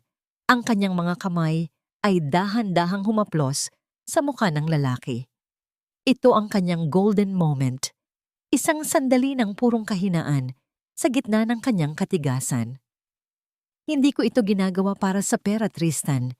Ginagawa ko ito para sa dangal ng ama ko. Kung hindi ko ito tatapusin, habang buhay kaming magiging bilanggo ng kanilang mga kasinungalingan. Pangako, babalik ako sa'yo. Dahan-dahang inabot ni Tristan ang isang maliit na kwintas kay Marisol. Ang pendant nito ay isang maliit na locket na may nakatagong GPS tracker at isang recorder.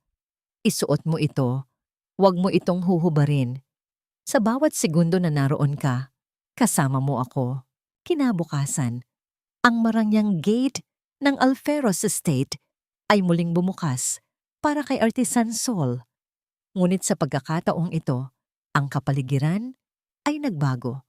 Ang mga katulong ay hindi na makatingin ng diretsyo at ang bawat sulok ay may nakatayong armadong gwardiya. Pagpasok ni Marisol sa silid kung saan siya maghahabi, narinig niya ang tunog ng paglak ng pinto mula sa labas. Siya ay isa ng preso sa loob ng mansyong dati niyang itinuring na tahanan. Habang inihahanda ni Marisol ang kanyang mga sinulid, napansin niya ang isang maliit na butas sa dingding, isang lamat na hindi napapansin ng iba. Doon, nakita niya ang isang anino na gumagalaw, isang pabulong na boses ang nanggaling sa kabilang panig. Ang boses ni Marco na tila ba nanggagaling sa kailaliman ng isang bilangguan. Marisol, tumakas ka na habang may oras pa. Hindi belo ang ipinapagawa nila sa'yo. Ito ang iyong magiging shroud. Pinaplano ni Vanessa na hindi natapos ni Marco ang kanyang sasabihin nang marinig ang isang malakas na kalabog at ang sigaw ng isang nasasaktan. Ang puso ni Marisol ay tila ba tumalon sa kanyang lalamunan. Ang bitag ay hindi lamang para sa kanya. Ang buong pamilya Alferos ay nagsisimula na ring ubusin ang isa't isa.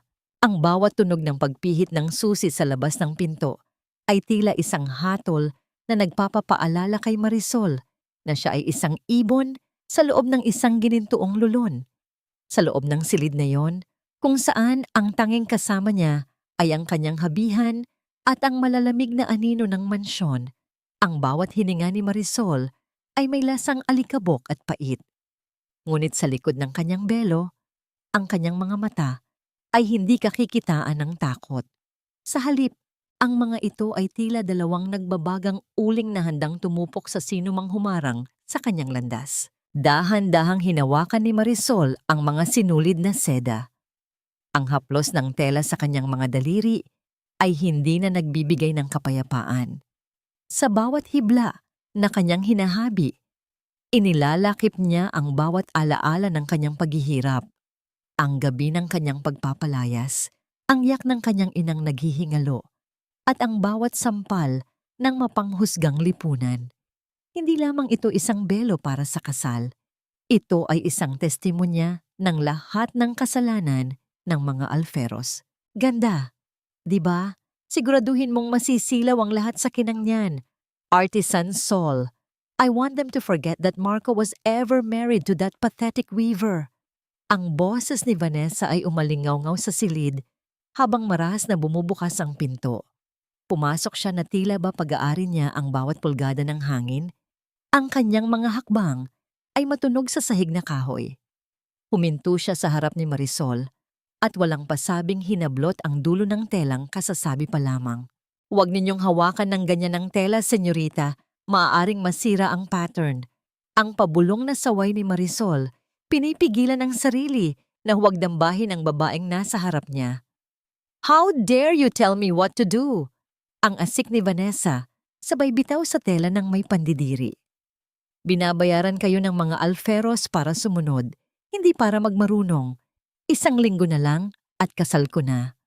Kung hindi ito matatapos, sisiguraduhin kong hindi ka na makakapaghabi kahit kailan sa buong buhay mo. Hindi sumagot si Marisol. Nanatili siyang nakayuko. Ang kanyang mga mata ay nakatuon sa gintong sinulid. Sa kanyang isipan, binibilang niya ang bawat segundo. Ang lakit na ibinigay ni Tristan ay uminit sa kanyang dibdib. Isang paalala na ang bawat salitang lumalabas sa bibig ni Vanessa ay naririnig ng lalaking naghihintay sa kanya sa labas. Nang makaalis si Vanessa, muling bumalik ang katahimikan, ngunit ito ay agad na bumasag ng isang mahinang kalos sa dingding. Ang butas sa pagitan ng mga dekorasyong kahoy ay tila ba isang bibig na nagnanais magsalita. Marisol, naririnig mo ba ako? Ang boses ni Marco ay tila nanggagaling sa kabilang mundo, mahina at puno ng pagsisisi. Pinatitigil nila ako, Marisol. Ikinulong ako ni Mama sa sarili kong kwarto dahil ayaw niyang ibigay ko sa iyo ang huling pahina ng titulo. Please, kailangang malaman ng lahat ang totoo bago mahuli ang lahat. Ang puso ni Marisol ay tumibok ng mabilis. Dahan-dahan siyang lumapit sa dingding. Ang kanyang hininga ay naging mababaw. Marco, nasaan ang pahinang yon? Nasaan ang huling habilin ni Papa? Nasa ilalim ng altar sa kapilya ng mansyon. Ang pabulong na sagot ni Marco, ang kanyang boses ay tila napuputol dahil sa hirap ng paghinga. Doon itinatago ni Mama ang mga bagay na kinatatakutan niyang makita ng liwanag. Marisol, patawarin mo ako. Napakahina ko. Bago pa man makasagot si Marisol, narinig niya ang tunog ng mabibigat na yabag patungo sa kwarto ni Marco. Kasunod, ang isang malakas na tunog ng pagbagsak ng kung anong bagay. Namayani ang nakakangilong katahimikan. Marco? Marco! Ang pabulong na hiyaw ni Marisol, ngunit wala nang sumasagot. Sa gitna ng kanyang takot, ang pinto ng kanyang silid ay muling bumukas. Pumasok si Doña Aurora. Ang kanyang anyo ay mas lalong naging nakakatakot dahil sa pamumutla ng kanyang mukha. Ang kanyang ubo ay tila batunog ng isang tuyong kahoy na nababali. Tapusin mo na yan, Artisan Sol. Ang utos ng Donya. Ang kanyang mga mata ay naniningkit sa suspetsa. Bukas, dadalhin mo ang belo sa kapilya para sa pinal na pagbabasbas at pagkatapos niyon, maaari ka nang umalis kasama ang lahat ng iyong mga lihim. Tumingin si Marisol sa Donya at sa sandaling iyon, napansin niya ang susing nakasabit sa leeg nito. Hindi na ito sapat. Kailangan niyang makapunta sa kapilya. Kailangan niyang makuha ang huling pahina. Habang naglalakad palayo si Aurora, naiwan si Marisol na may isang matinding desisyon. Ang bawat hibla ng kanyang paghihiganti ay handa na. Ang belo na kanyang hinahabi ay hindi lamang para kay Vanessa. Ito ay magiging isang lambat na huhuli sa lahat ng kasalanan ng pamilya Aiko Alferos. Ngunit ang hindi alam ni Marisol, sa labas ng mansyon, si Tristan ay nakatanggap ng isang tawag na nagpabago sa lahat. Ang mga abogado ni Aurora ay naghain ng kaso upang tuluyang bawiin ang karapatan ni Marisol sa kanyang pangalan at ang mga pulis ay pabalik na sa mansyon upang arestuhin siya ng tuluyan, hindi para sa pagnanakaw, kundi para sa isang krimen na hindi niya kailanman ginawa. Ang katahimikan sa loob ng mansyon ng mga Alferos ay tila isang mabigat na kumot na may dalang amoy ng kandila at luma ng kasalanan. Sa huling gabi, bago ang nakatakdang kasal, ang bawat pasilyo ay tila mas lalong humaba at ang bawat anino sa dingding ay tila mga saksi na naghihintay sa isang malaking paghuhukom. Sa loob ng kanyang silid, hindi binitiwan ni Marisol ang kanyang habihan hanggang sa ang huling hibla ng gintong sinulid ay mailapat sa bilo. Ang obra maestra ay tapos na, isang tela na kasinggaan ng hangin ngunit kasing bigat ng kasaysayan ng kanyang pamilya. Isang marahang tunog ng pagpihit ng kandado ang bumasag sa katahimikan. Hindi ito ang marahas na yabag ng mga gwardiya, kundi ang banayad na pagbukas ng pinto. Pumasok si Luming, ang matandang katulong, na may dalang tray ng pagkain. Ngunit sa ilalim ng puting tela ng tray, nakatago ang isang bagay na mas mahalaga kaysa sa anumang pagkain. Ang susi na kinuha niya mula sa bodega ng mga kasangkapan. Senyorita Marisol, ito na ang huling pagkakataon. Ang pabulong na sabi ni Luming, ang kanyang boses ay nanginginig sa takot. Ang mga gwardiya ay abala sa pagkain sa labas. Pumunta na kayo sa kapilya habang wala pa ang Donya. Hindi ko na kayang makitang muli ang kawalang katarungang ginagawa nila sa inyo. Salamat, Aling Luming. Hindi ko po malilimutan ang tulong ninyo. Ang tugon ni Marisol habang mahigpit na hinahawakan ang kamay ng matanda. Ito ang kanyang golden moment. Isang sulyap ng wagas na kabutihan sa gitna ng isang bahay na puno ng kasakiman. Ang dalawang babaeng kapwa inalipin ng pamilya Alferos ay nagkaisa sa isang tahimik na himagsikan. Dahan-dahang lumabas si Marisol, yapak ang kanyang mga paa upang hindi lumikha ng anumang tunog sa malamig na marmol. Ang hangin sa loob ng mansyon ay tila mas lalong lumamig habang papalapit siya sa kapilya. Ang amoy ng mga bulaklak ng lila at insenso ay sumalubong sa kanya, isang amoy na nagpapaalala sa kanya ng lamay ng kanyang ama. Sa loob ng kapilya, ang tanging liwanag ay nagmumula sa maliit na pulang ilaw sa harap ng altar. Ang mga estatwa ng mga santo ay tila nakatingin sa kanya nang may panghuhusga o marahil ay awa. Agad siyang lumuhod sa harap ng altar, hindi upang manalangin, kundi upang hanapin ang lamat sa sahig na binanggit ni Marco. Ang kanyang mga daliri ay nagsimulang mangapa sa ilalim ng mabigat na telang pelus ng altar. Doon, naramdaman niya ang isang bahagi ng kahoy na tila umaangat. Sa bawat segundo, ang tibok ng kanyang puso ay tila isang tambol na nagbababala ng panganib. Dahan-dahan niyang iniangat ang sahig at sa ilalim nito ay nakita niya ang isang nakabalot na lila na tela. Sa loob ng tela ay ang huling pahina ng titulo ng lupa. Ang orihinal na testamento ni Teodoro Villarreal na nagsasaad na ang buong lupain ay hindi kailanman maaaring ibenta o ilipat sa pangalan ng sinumang hindi kadugo. Ito ang nawawalang piraso ng puzzle. Ito ang dokumentong magpapabagsak sa tore ng mga alferos. Ngunit bago pa man niya maibulsa ang papel, ang pintuan ng kapilya ay bumukas ng malakas. Lumilikha ng isang matunog na kalabog na umalingaw-ngaw sa buong gusali. Ang liwanag mula sa pasilyo ay nagmula sa likuran ng isang figura. Isang figurang may hawak na baril. Nahanap mo rin ang hinahanap mo, hindi ba Marisol? Ang boses ni Vanessa ay puno ng pagkamuhi at tagumpay. Akala mo ba ay hindi ko alam ang bawat kilos mo? Matagal ko nang alam na ikaw ang artisan, Sol, at matagal ko nang hinihintay ang sandaling ito upang tapusin ang lahat. Itinutok ni Vanessa ang baril sa noo ni Marisol. Ang kanyang mga mata ay nanlilisik sa kasakiman. Ibigay mo sa akin ang papel na yan, o sisiguraduhin kong dito ka na mismo lalamayan bago pa sumikat ang araw. Sa gitna ng panganib, ang locket sa leeg ni Marisol ay biglang uminit.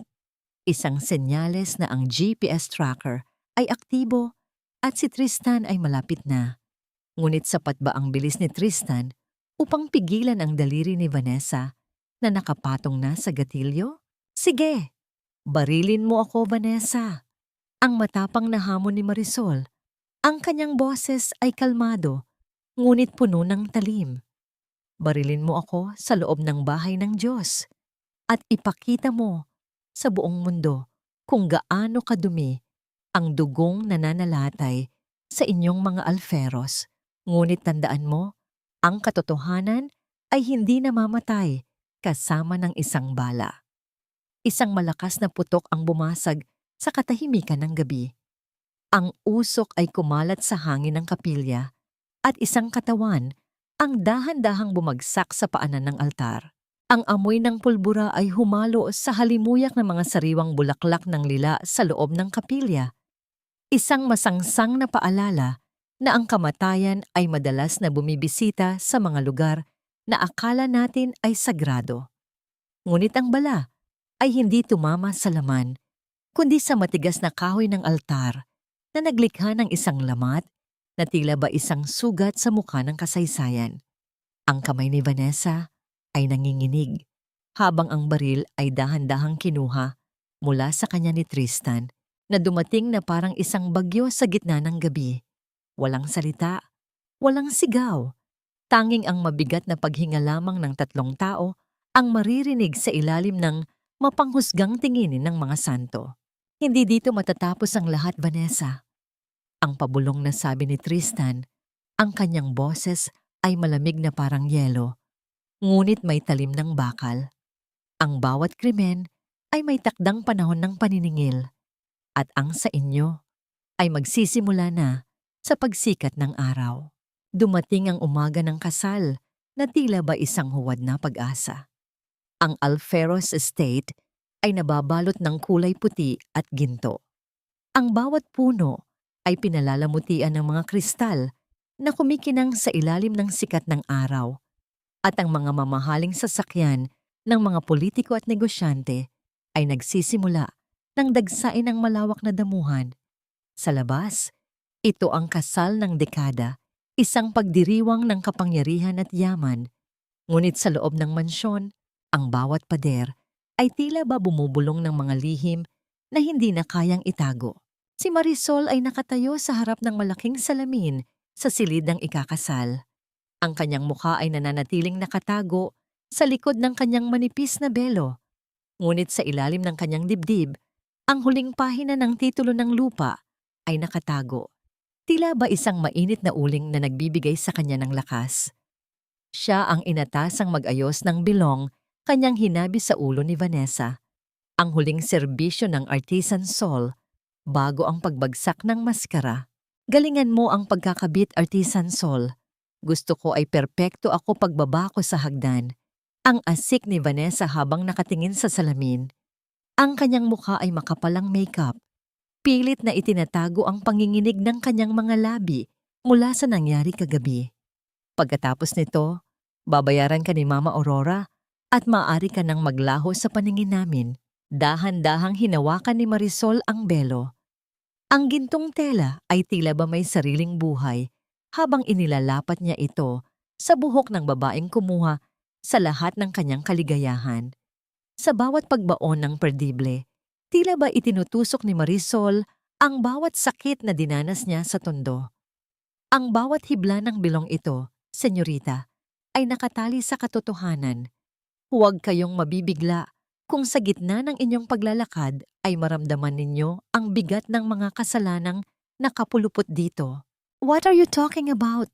Napaka-weird mo talaga. Ang tanging sagot ni Vanessa, bagaman bakas sa kanyang mga mata ang isang kakaibang takot. Sa kabilang silid, si Marco ay nakaupo habang nakatitig sa kanyang sariling refleksyon. Ang kanyang Amerikana ay perpekto, ngunit ang kanyang mukha ay tila ba isang bangkay na binihisan para sa lamay. Pumasok si Doña Aurora, na ngayon ay nakasuot ng isang marangyang terno na kulay pilak. Ang kanyang ubo ay tila ba mas lumala, ngunit pinipilit niyang manatiling tuwid ang kanyang tindig. Ngiti, Marco. Ang mga tao ay nakatingin. Ang pagdidikta ng Donya. Ngayong araw, ang lahat ng pagmamay-ari ng mga Villarreal ay tuluyan ng magiging atin. Huwag mong hayaang masira ang lahat dahil sa iyong kahinaan. Mama, hanggang kailan tayo mabubuhay sa kasinungalingan? Ang pabulong na tanong ni Marco, ang kanyang boses ay puno ng pagod. Hanggat kailangan upang mapanatili ang ating pangalan. Ang matigas na tugon ni Aurora, bago siya dahan-dahang lumabas ng silid, iniwan ang kanyang anak sa gitna ng sarili nitong impyerno. Magsisimula na ang seremonya. Ang musika ng orkestra ay umalingaw-ngaw sa buong estate, isang maringal na tunog na nagpapatahimik sa mga panauhin. Habang dahan-dahang bumubukas ang malaking pinto ng kapilya, lahat ng mata ay nakatuon sa ikakasal. Si Vanessa ay naglalakad sa gitna ng altar. Ang mahabang gintong belo ay humahatak sa likuran niya, tila ba isang buntot ng isang bituin. Ngunit sa dulo ng altar, hindi si Marco lamang ang naghihintay. Naroon si Tristan Montenegro, nakatayo sa gilid kasama ang isang matandang lalaki na nakasuot ng itim na barong. Ang dating abogado ng ama ni Marisol na matagal nang akalang pumanaw na. Si Marisol ay nananatili sa likuran, sa dilim ng pasilyo, hawak ang kanyang locket na nagre-record ng bawat hininga sa loob ng silid. Ang kanyang puso ay tumitibok ng mabilis, tila ba isang orasan na nagbibilang ng mga huling segundo ng kapangyarihan ng mga alferos. Habang binibigkas ng pari ang mga unang salita ng seremonya, isang malakas na hangin ang pumasok sa mga nakabukas na bintana na naging dahilan upang ang gintong belo ni Vanessa ay humampas sa mukha ni Doña Aurora na nakaupo sa unang hanay. Sa sandaling iyon, ang lahat ay napatigil. Ang tela ay tila ba may sariling kamay na humahawi sa kaplastikan ng kapaligiran. Dahan-dahan, humakbang si Marisol mula sa dilim patungo sa gitna ng altar. Inalis niya ang kanyang sariling belo, inilalantad ang kanyang muka sa lahat ng mga panauhin, sa harap ni Marco at sa harap ng namumutlang si Doña Aurora. Itigil ang kasal na ito, ang malakas na pahayag ni Marisol. Ang kanyang boses ay tila ba kulog na bumasag sa katahimikan ng kapilya. Dahil ang mansyong ito, ang lupang kinatatayuan ninyo, at ang singsing na isusuot ninyo ay pag-aari ng isang pamilyang inyong ninakawan at pinatay sa pasakit. Ang mga bulong ng mga panauhin ay nagsimulang kumalat tila ba isang apoy sa tuyong damo. Si Doña Aurora ay napahawak sa kanyang dibdib.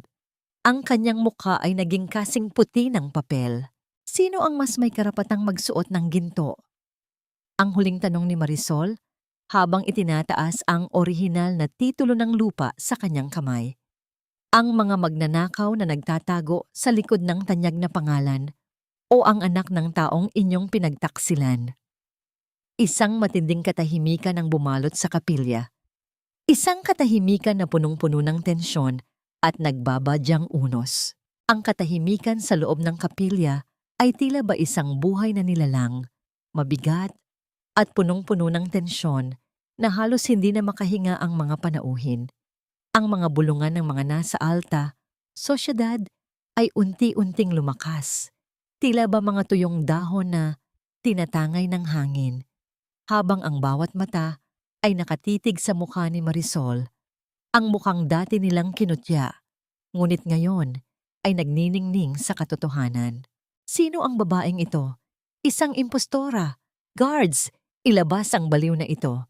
Ang asik ni Doña Aurora, ang kanyang boses, ay nanginginig, hindi lamang sa galit, kundi sa matinding takot na nagsisimulang lumamon sa kanyang buong pagkatao.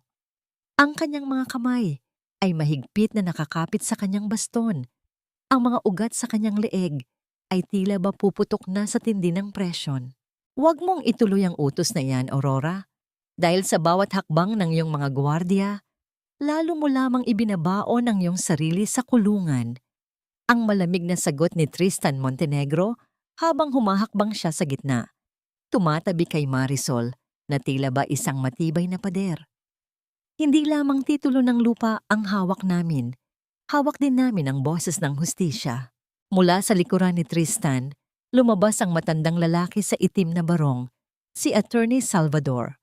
Ang bawat hakbang nito sa marmol na sahig ay tila ba tunog ng orasan na nagbibilang ng katapusan ng mga alferos.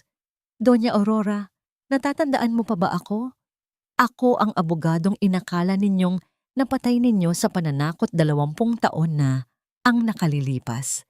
Ngunit ang katotohanan ay parang tubig. Gaano mo man subukang ikulong, lagi itong makakahanap ng butas upang lumabas. Inilabas ni Attorney Salvador ang isang opisyal na dokumento mula sa kanyang daladalang bag. Narito ang orihinal na testamento ni Don Teodoro Villarreal. Ang titulong hawak ninyo ay isang huwad na kopya na binuo sa pamamagitan ng pamimeke ng pirma at pananakot. Ang huling pahina na hawak ni Marisol ang siyang selyo na nagpapatunay na ang Alferos Estate ay kailanman ay hindi naging inyo. Isang matunog na singhap ang umalingaw-ngaw sa buong kapilya.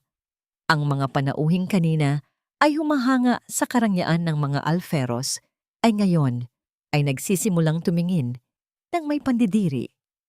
Marco, sabihin mo sa kanila na nagsisinungaling sila. Ang hiyaw ni Vanessa, ang kanyang muka ay punong-puno ng luha na sumisira sa kanyang makapal na makeup. Ang kasal natin, ang yaman natin, hindi ito pwedeng mawala. Ngunit si Marco ay nanatiling nakatitig kay Marisol. Ang kanyang mga mata ay puno ng pagsisisi at matinding pait. Dahan-dahan siyang lumapit sa kanyang dating asawa. Ang bawat hakbang ay tila ba paghila ng isang mabigat na kadena. Patawarin mo ako, Marisol. Ang pabulong na sabi ni Marco. Ang kanyang boses ay tila hininga ng isang namamatay na tao. Alam ko ang ginawa ni Mama. At hinayaan ko siyang gawin iyon dahil natatakot akong mawala ang lahat ng mayroon ako. Pero sa sandaling ito, mas natatakot akong makita ang sarili ko sa salamin. Hindi sapat ang tawad, Marco. Ang matatag na sagot ni Marisol. Ang kanyang mga mata ay hindi kumikislap. Ang kapatawaran ay ibinibigay sa mga nagkamali. hindi sa mga nanadyang pumatay ng dangal ng iba para sa sariling pakinabang. Ang gintong bilong ito na ipinagawa ninyo sa akin, ito ang magiging saksi sa inyong pagbagsak. Sa tindi ng emosyon, si Doña Aurora ay muling inatake ng matinding ubo. Sa pagkakataong ito, hindi na niya nagawang itago ang panyo. Ang pulang likido ay bumuhos sa kanyang puting terno, isang mantsa na kailanman ay hindi na mabubura. Ang kanyang katawan ay dahan-dahang nanghina hanggang sa mapaluhod siya sa harap ni Marisol. Isang eksenang hinding-hindi malilimutan ng sinumang nakasaksi. Ang makapangyarihang matanda ay nakaluhod na ngayon sa paanan ng babaeng dati niyang idinuraan. Ang hustisya ay hindi laging dumarating sa pamamagitan ng dahas, Aurora. Ang pabulong na sabi ni Marisol habang nakayuko sa tapat ng matanda. Minsan, ang pinakamasakit na parusa ay ang makita ang iyong sarili na nawalan ng lahat ng bagay na akala mo ay nagpapatatag sa iyo. Kasabay nito, ang tunog ng mga sirena ng pulis ay umalingaw-ngaw mula sa labas ng estate. Hindi na ito ang mga pulis na binili ni Aurora, kundi mga operatiba mula sa National Bureau of Investigation na dala ang warrant para sa pagnanakaw ng ari-arian at falsification of public documents.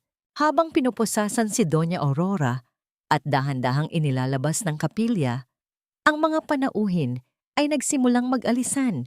Iniiwan ang marangyang dekorasyon na tila ba mga basura sa isang abandoned na teatro. Si Vanessa ay naiwang nakaupo sa sahig. Ang kanyang gintong belo ay punit-punit at marumi.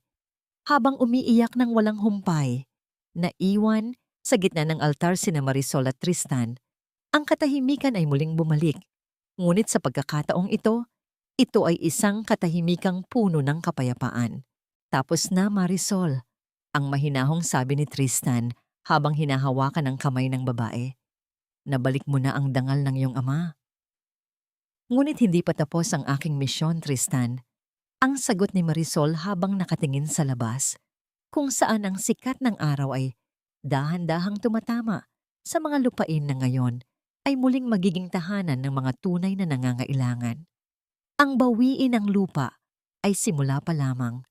Ang tunay na hamon ay ang paghilom ng mga sugat na iniwan ng nakaraan. Ngunit sa gitna ng kanilang pagdiriwang, isang katulong ang patakbong pumasok, namumutla at nanginginig. Senyorita Marisol, si Nanay Elena po sa ospital. Nag-collapse po siya at kailangan kayo roon ngayon din. Ang langit na kanina ay maliwanag ay tila ba biglang nagdilim muli para kay Marisol. Ang tagumpay ba niya ay may kapalit na mas masakit kaysa sa lahat ng kanyang dinanas? Walang saysay ang buong mundo kung ang tanging taong pinag-alayan mo ng iyong tagumpay ay unti-unti nang bumibitiw sa iyong mga kamay. Ang marangyang puting gown ni Marisol, na simbolo sana ng kanyang muling pagbangon, ay naging isang mabigat na pasanin habang tumatakbo siya sa pasilyo ng ospital. Ang bawat hakbang niya sa malamig na tiles ay tila ba tunog ng isang nagmamadaling orasan na nagbibilang ng mga natitirang sandali. Sa kanyang likuran, si Tristan ay nananatiling isang anino ng proteksyon. Ang kanyang mga kamay ay laging handang sumalo sa bawat pagkakataon na tila ba hihimatayin si Marisol sa tindi ng kaba. Pagdating sa tapat ng ICU, tumigil ang mundo ni Marisol. Ang tanging maririnig ay ang paulit-ulit at tuyot na tunog ng mga makina sa loob. Isang ritmo na tila ba nagdidikta sa hininga ng kanyang inang si Elena. Sa likod ng salaming bintana, nakita niya ang matanda. Payat, maputla, at napapalibutan ng mga tubo na tila ba mga baging na sumasakal sa kanyang buhay. Nanay, wag ngayon. Nakuha ko, nanay. Nabawi ko na ang lupain ni tatay. May pambayad na tayo sa lahat ng ospital na gusto mo. Ang pabulong na pagsusumamo ni Marisol, ang kanyang noo ay nakasandal sa malamig na salamin. Ang kanyang mga luha ay dahan-dahang pumatak, binabasa ang mamahaling tela ng kanyang suot. Huwag mo akong iwan sa gitna ng tagumpay na ito. Dahan-dahang lumapit si Tristan at ipinatong ang kanyang jacket sa mga balikat ni Marisol. Lalaban siya, Marisol. Ang iyong ina ay kasing tatag mo. Huwag mong hayaang lamunin ka ng sisi. Ang hustisya ng langit ay hindi nagbibigay ng tagumpay upang bawiin ang kaligayahan. Habang naghihintay sa labas ng ICU, isang pamilyar na anino ang lumitaw sa dulo ng pasilyo. Si Marco, ngunit wala na ang dating kislap sa kanyang mga mata at ang yabang sa kanyang bawat galaw. Nakasuot siya ng simpleng t-shirt, ang kanyang buhok ay gulo-gulo at ang kanyang mga kamay ay nakatago sa bulsa. Anong ginagawa mo rito? Ang matigas na tanong ni Tristan, humaharang sa pagitan ni Marco at Marisol. Gusto ko lang malaman kung kumusta ang nanay Elena. Ang pabulong na sagot ni Marco. Ang kanyang boses ay tila isang tuyong dahon na nililipad ng hangin. Marisol, kinuha na ng mga pulis si Mama sa kabilang ward. Ang kanyang mga ari-arian ay selyado na. Ang lahat ng meron kami, ang lahat ng meron ako, ay naglaho na sa loob ng isang gabi. Tumingin si Marisol kay Marco. Wala na siyang nararamdamang puot, kundi isang malalim na awa. Ang yaman na itinayo sa luha ng iba ay parang bahay na gawa sa buhangin, Marco. Sa isang malakas na ihip ng katotohanan, guguho at guguho ito. Umalis ka na. Hindi na kailangan ng nanay ko ang iyong presensya. Alam ko, ang huling sabi ni Marco, bago dahan-dahang tumalikod. Ang kanyang bawat hakbang palayo ay tila ba pagtanggap sa kanyang sariling karma. Ang mabuhay sa anino ng kanyang mga maling desisyon, habang ang babaeng dati niyang minaliit ay nagniningning na sa sarili nitong liwanag. Makalipas ang ilang oras, ang pintuan ng ICU ay bumukas. Ang doktor ay lumabas, tinatanggal ang kanyang maskara habang may isang matipid na ngiti sa mga labi. Stable na siya, Miss Villarreal. Isang milagro na bumalik ang kanyang malay sa kabila ng tindi ng seizure. Mukhang may hinihintay siyang marinig mula sa iyo. Nang makapasok si Marisol, dahan-dahang idinilat ni Elena ang kanyang mga mata. Sa kabila ng panghihina, ang kanyang kamay ay pilit na humahaplos sa pisngi ng kanyang anak. Marisol, ang amoy mo. Amoy ng tagumpay. Amoy ng katarungan. Nay, tapos na po. Tayo na ang may-ari ng Alferos Estate. Ngunit hindi ko na ito tatawaging Alferos. Mula ngayon, ito ay ang Villarreal Sanctuary. Isang lugar kung saan walang sino mang manghahabi ang aapiin muli. Ang pampalakas loob ni Marisol habang hinahalikan ng kamay ng ina. Ito ang kanyang golden moment. Isang sandali ng purong pagpapasalamat kung saan na-realize niya na ang tunay na hustisya ng langit ay hindi ang pagkakakulong ng kanyang mga kaaway, kundi ang pagkakaroon ng pagkakataong mahawakan muli ang kamay ng kanyang mahal sa buhay. Lumipas ang mga araw at ang balita tungkol sa pagbagsak ng mga Alferos ay naging headline sa buong bansa. Si Doña Aurora ay nahaharap sa habambuhay na pagkakakulong, habang si Vanessa ay iniwan ng lahat ng kanyang mga kaibigan at nagtatago sa kahihiyan. Si Marisol naman, sa tulong ni Tristan, ay nagsimulang baguhin ang mukha ng kanilang lupain. Ngunit sa gitna ng katahimikan ng gabi, sa kanilang bagong tahanan, habang pinagmamasdan ni Marisol ang mga sinulid na ginto sa kanyang habihan, isang misteryosong liham ang iniwan sa kanyang pintuan. Walang pangalan, walang selyo. Sa loob ay may isang susi at isang maikling tala. Hindi lahat ng ninakaw ay nababawi ng titulo. May isang huling sikreto ang iyong ama na nakatago sa ilalim ng pinakalumang puno sa gitna ng estate. Buksan mo ito at doon mo matatagpuan ang tunay na dahilan kung bakit ka piniling maging isang manghahabi. Ang hininga ni Marisol ay tila napatigil. Sino ang nagpadala ng liham na ito? At ano ang sikretong kayang baguhin ang lahat ng alam niya tungkol sa kanyang sariling pagkatao? Ang bawat sugat ay may sariling kwento, ngunit hindi lahat ng sugat ay nakatadhana na manatiling bukas. Sa gitna ng malawak na lupain na ngayon, ay muling tinatawag na Villarreal Sanctuary. Ang katahimikan ng gabi ay tila isang banayad na haplos sa pagod na kaluluwa ni Marisol. Hawak ang mahiwagang susi at ang liham na iniwan sa kanyang pintuan. Dahan-dahan siyang naglakad patungo sa gitna ng estate, kung saan nakatayo ang isang dambuhalang puno ng nara na tila ba isang matandang bantay na nakasaksi sa lahat ng pait ng nakaraan. Sa kanyang tabi, si Tristan ay nananatiling tahimik. Ang kanyang flashlight ay nagbibigay ng liwanag sa madilim na damuhan. Ang kanyang presensya ay sapat na upang hindi lamunin ng takot si Marisol. Sigurado ka ba rito, Marisol? Ang mahinahong tanong ni Tristan.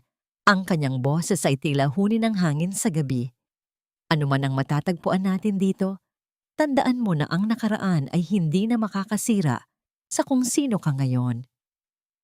Kailangan kong malaman, Tristan. Ang aking ama ay hindi kailanman gumagawa ng bagay nang walang malalim na dahilan. Ang tugon ni Marisol habang lumuluhod sa harap ng malalaking ugat ng puno.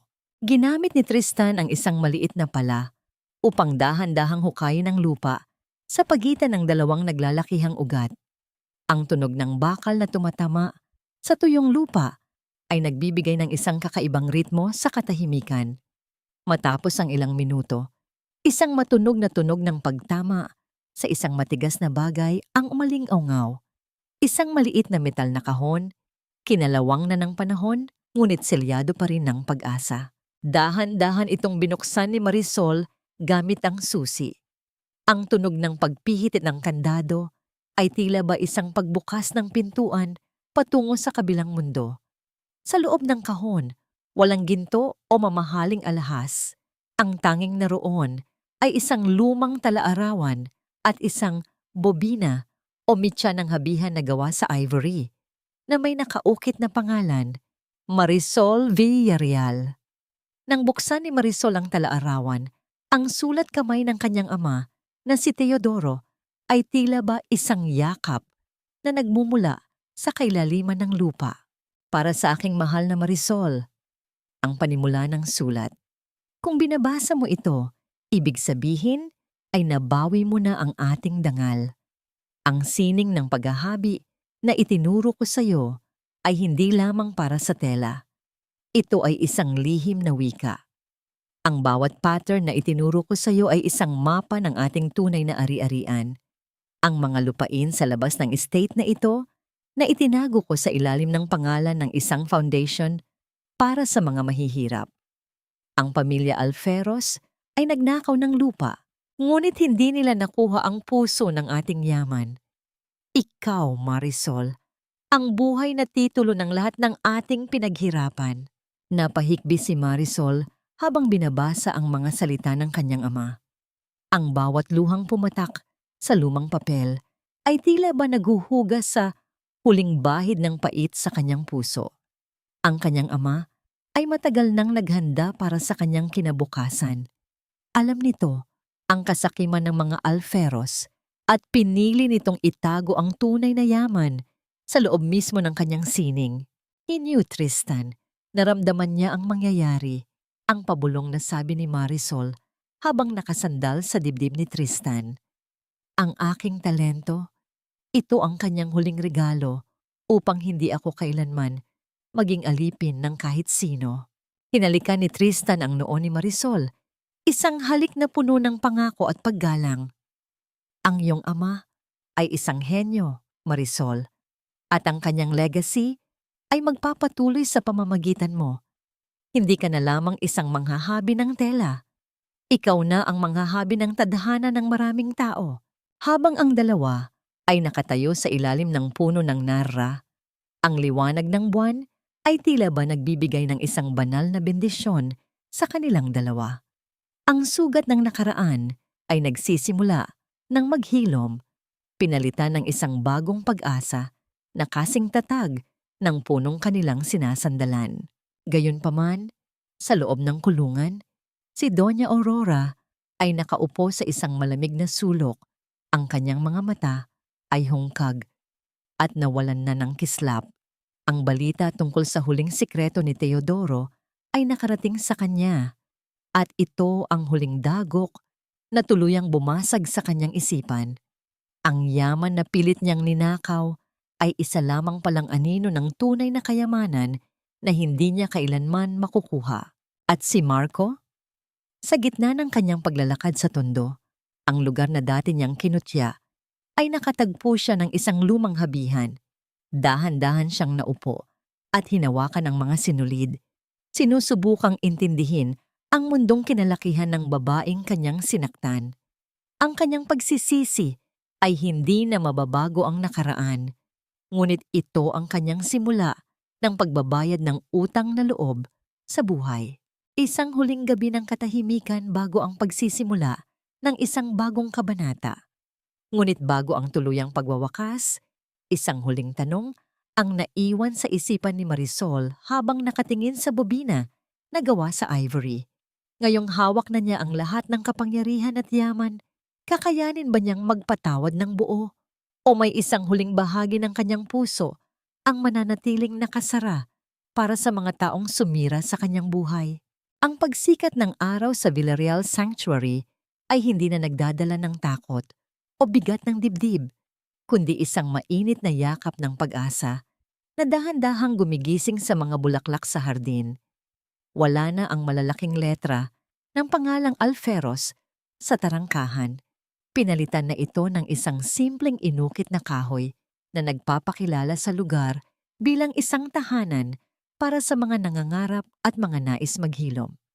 Ang mansyong dati ay puno ng lason at kasakiman ay naging isang paaralan ng sining kung saan ang tunog ng mga habihan ay nagsisilbing musika ng isang bagong simula. Si Nanay Elena ay nakaupo sa isang tumba-tumba sa ilalim ng puno ng nara. Ang kanyang mukha ay maliwanag at ang kanyang mga mata ay puno ng kapayapaan habang pinagmamasdan ang mga bata na natututong magkabit ng mga sinulid. Ang kanyang kalusugan ay ganap ng bumuti, hindi lamang dahil sa mga gamot, kundi dahil sa katahimikang matagal na niyang ipinagkait sa kanyang sarili. Nay, uminom na po kayo ng tsa? Ang malambing na aya ni Marisol habang inilalapag ang tasa sa tabi ng ina. Ang Marisol na nasa harap ng mundo ngayon ay hindi na ang babaeng nakaluhod at sugatan. Siya ay nakasuot ng isang simpleng asul na damit na siya mismo ang naghabi. Ang kanyang tindig ay puno ng dangal na hindi kayang tapatan ng anumang alahas. Sa kanyang tabi, si Tristan ay nananatiling nakatayo. Ang kanyang kamay ay dahan-dahang pumatay sa balikat ni Marisol. Isang tahimik na pagpapatunay na ang kanilang pag-ibig ay hindi na lamang isang alyansa, kundi isang pundasyong hindi na muling magigiba. Marisol, may dumating na sulat mula sa tondo? Ang pabulong na sabi ni Tristan habang iniabot ang isang payak na sobre. Binuksan ni Marisol ang sulat. Galing ito kay Marco. Walang hiling na balikan siya, walang pagmamakaawa para sa pera. Isang maikling tala lamang ito na nagsasabing siya ay nagtatrabaho na bilang isang kargador sa pier at dahan-dahang binabayaran ang kanyang mga utang sa mga taong kanilang naapi. Kasama ng sulat ang isang maliit na sampagita. Tuyo na, ngunit mabango pa rin. Napatawad mo na ba siya? Ang tanong ni Tristan. Ang kanyang mga mata ay nakatuon sa reaksyon ni Marisol. Huminga ng malalim si Marisol at tumingin sa malayo, kung saan ang mga hibla ng ginto sa kanyang habihan ay kumikinang sa sikat ng araw. Ang pagpapatawad, Tristan, ay hindi nangangahulugan ng paglimot o pagbabalik sa dati. Pinatawad ko na ang nakaraan dahil ayaw ko nang bitbitin ang bigat ng kanilang mga kasalanan sa aking paglalakad patungo sa kinabukasan. Malaya na sila sa aking puot at malaya na rin ako sa kanilang anino. Si Doña Aurora ay nananatiling isang malabong alaala sa loob ng isang pasilidad para sa mga may karamdaman sa isip. Paulit-ulit na binibilang ang mga imahinasyong pera na wala na sa kanyang kamay. Ang kanyang karma ay ang mabuhay sa isang mundong siya ang reyna, ngunit siya ay nag-iisa. Si Vanessa naman ay tuluyan nang nawala sa eksena ng mga elite. Namumuhay sa isang simpleng buhay na malayo sa karangyaang dati niyang ipinapatay. Sa huling sandali ng araw, bago tuluyang lumubog ang araw, pumasok sina Marisol at Tristan sa loob ng atelier. Hinawakan ni Marisol ang ivory na bobina na iniwan ng kanyang ama. Sa bawat paggalaw ng kanyang mga kamay, tila ba dahan-dahang nabubuo ang isang tela na hindi lamang sining ang dala, kundi ang kasaysayan ng isang babaeng nadapa, bumangon, at natutong lumipad. Ano ang susunod nating hahabiin, Marisol? Ang tanong ni Tristan habang nakayakap sa kanya mula sa likuran. Hahabiin natin ang isang kwento kung saan ang lahat ay may pagkakataong magsimulang muli. Ang sagot ni Marisol, ang kanyang boses ay puno ng katiyakan. Isang kwento kung saan ang tunay na yaman ay hindi matatagpuan sa lupa, kundi sa bawat hibla ng pagmamahal na ibinibigay natin sa isa't isa. Ang gabi ay dumating ng may dalang katahimikan, isang katahimikang hindi na nakakatakot. Ang Villarreal Sanctuary ay nananatiling maliwanag, tila isang parola sa gitna ng kadiliman, nagpapaalala sa lahat na ang bawat pagkawasak ay simula lamang ng isang mas magandang pagkabuo.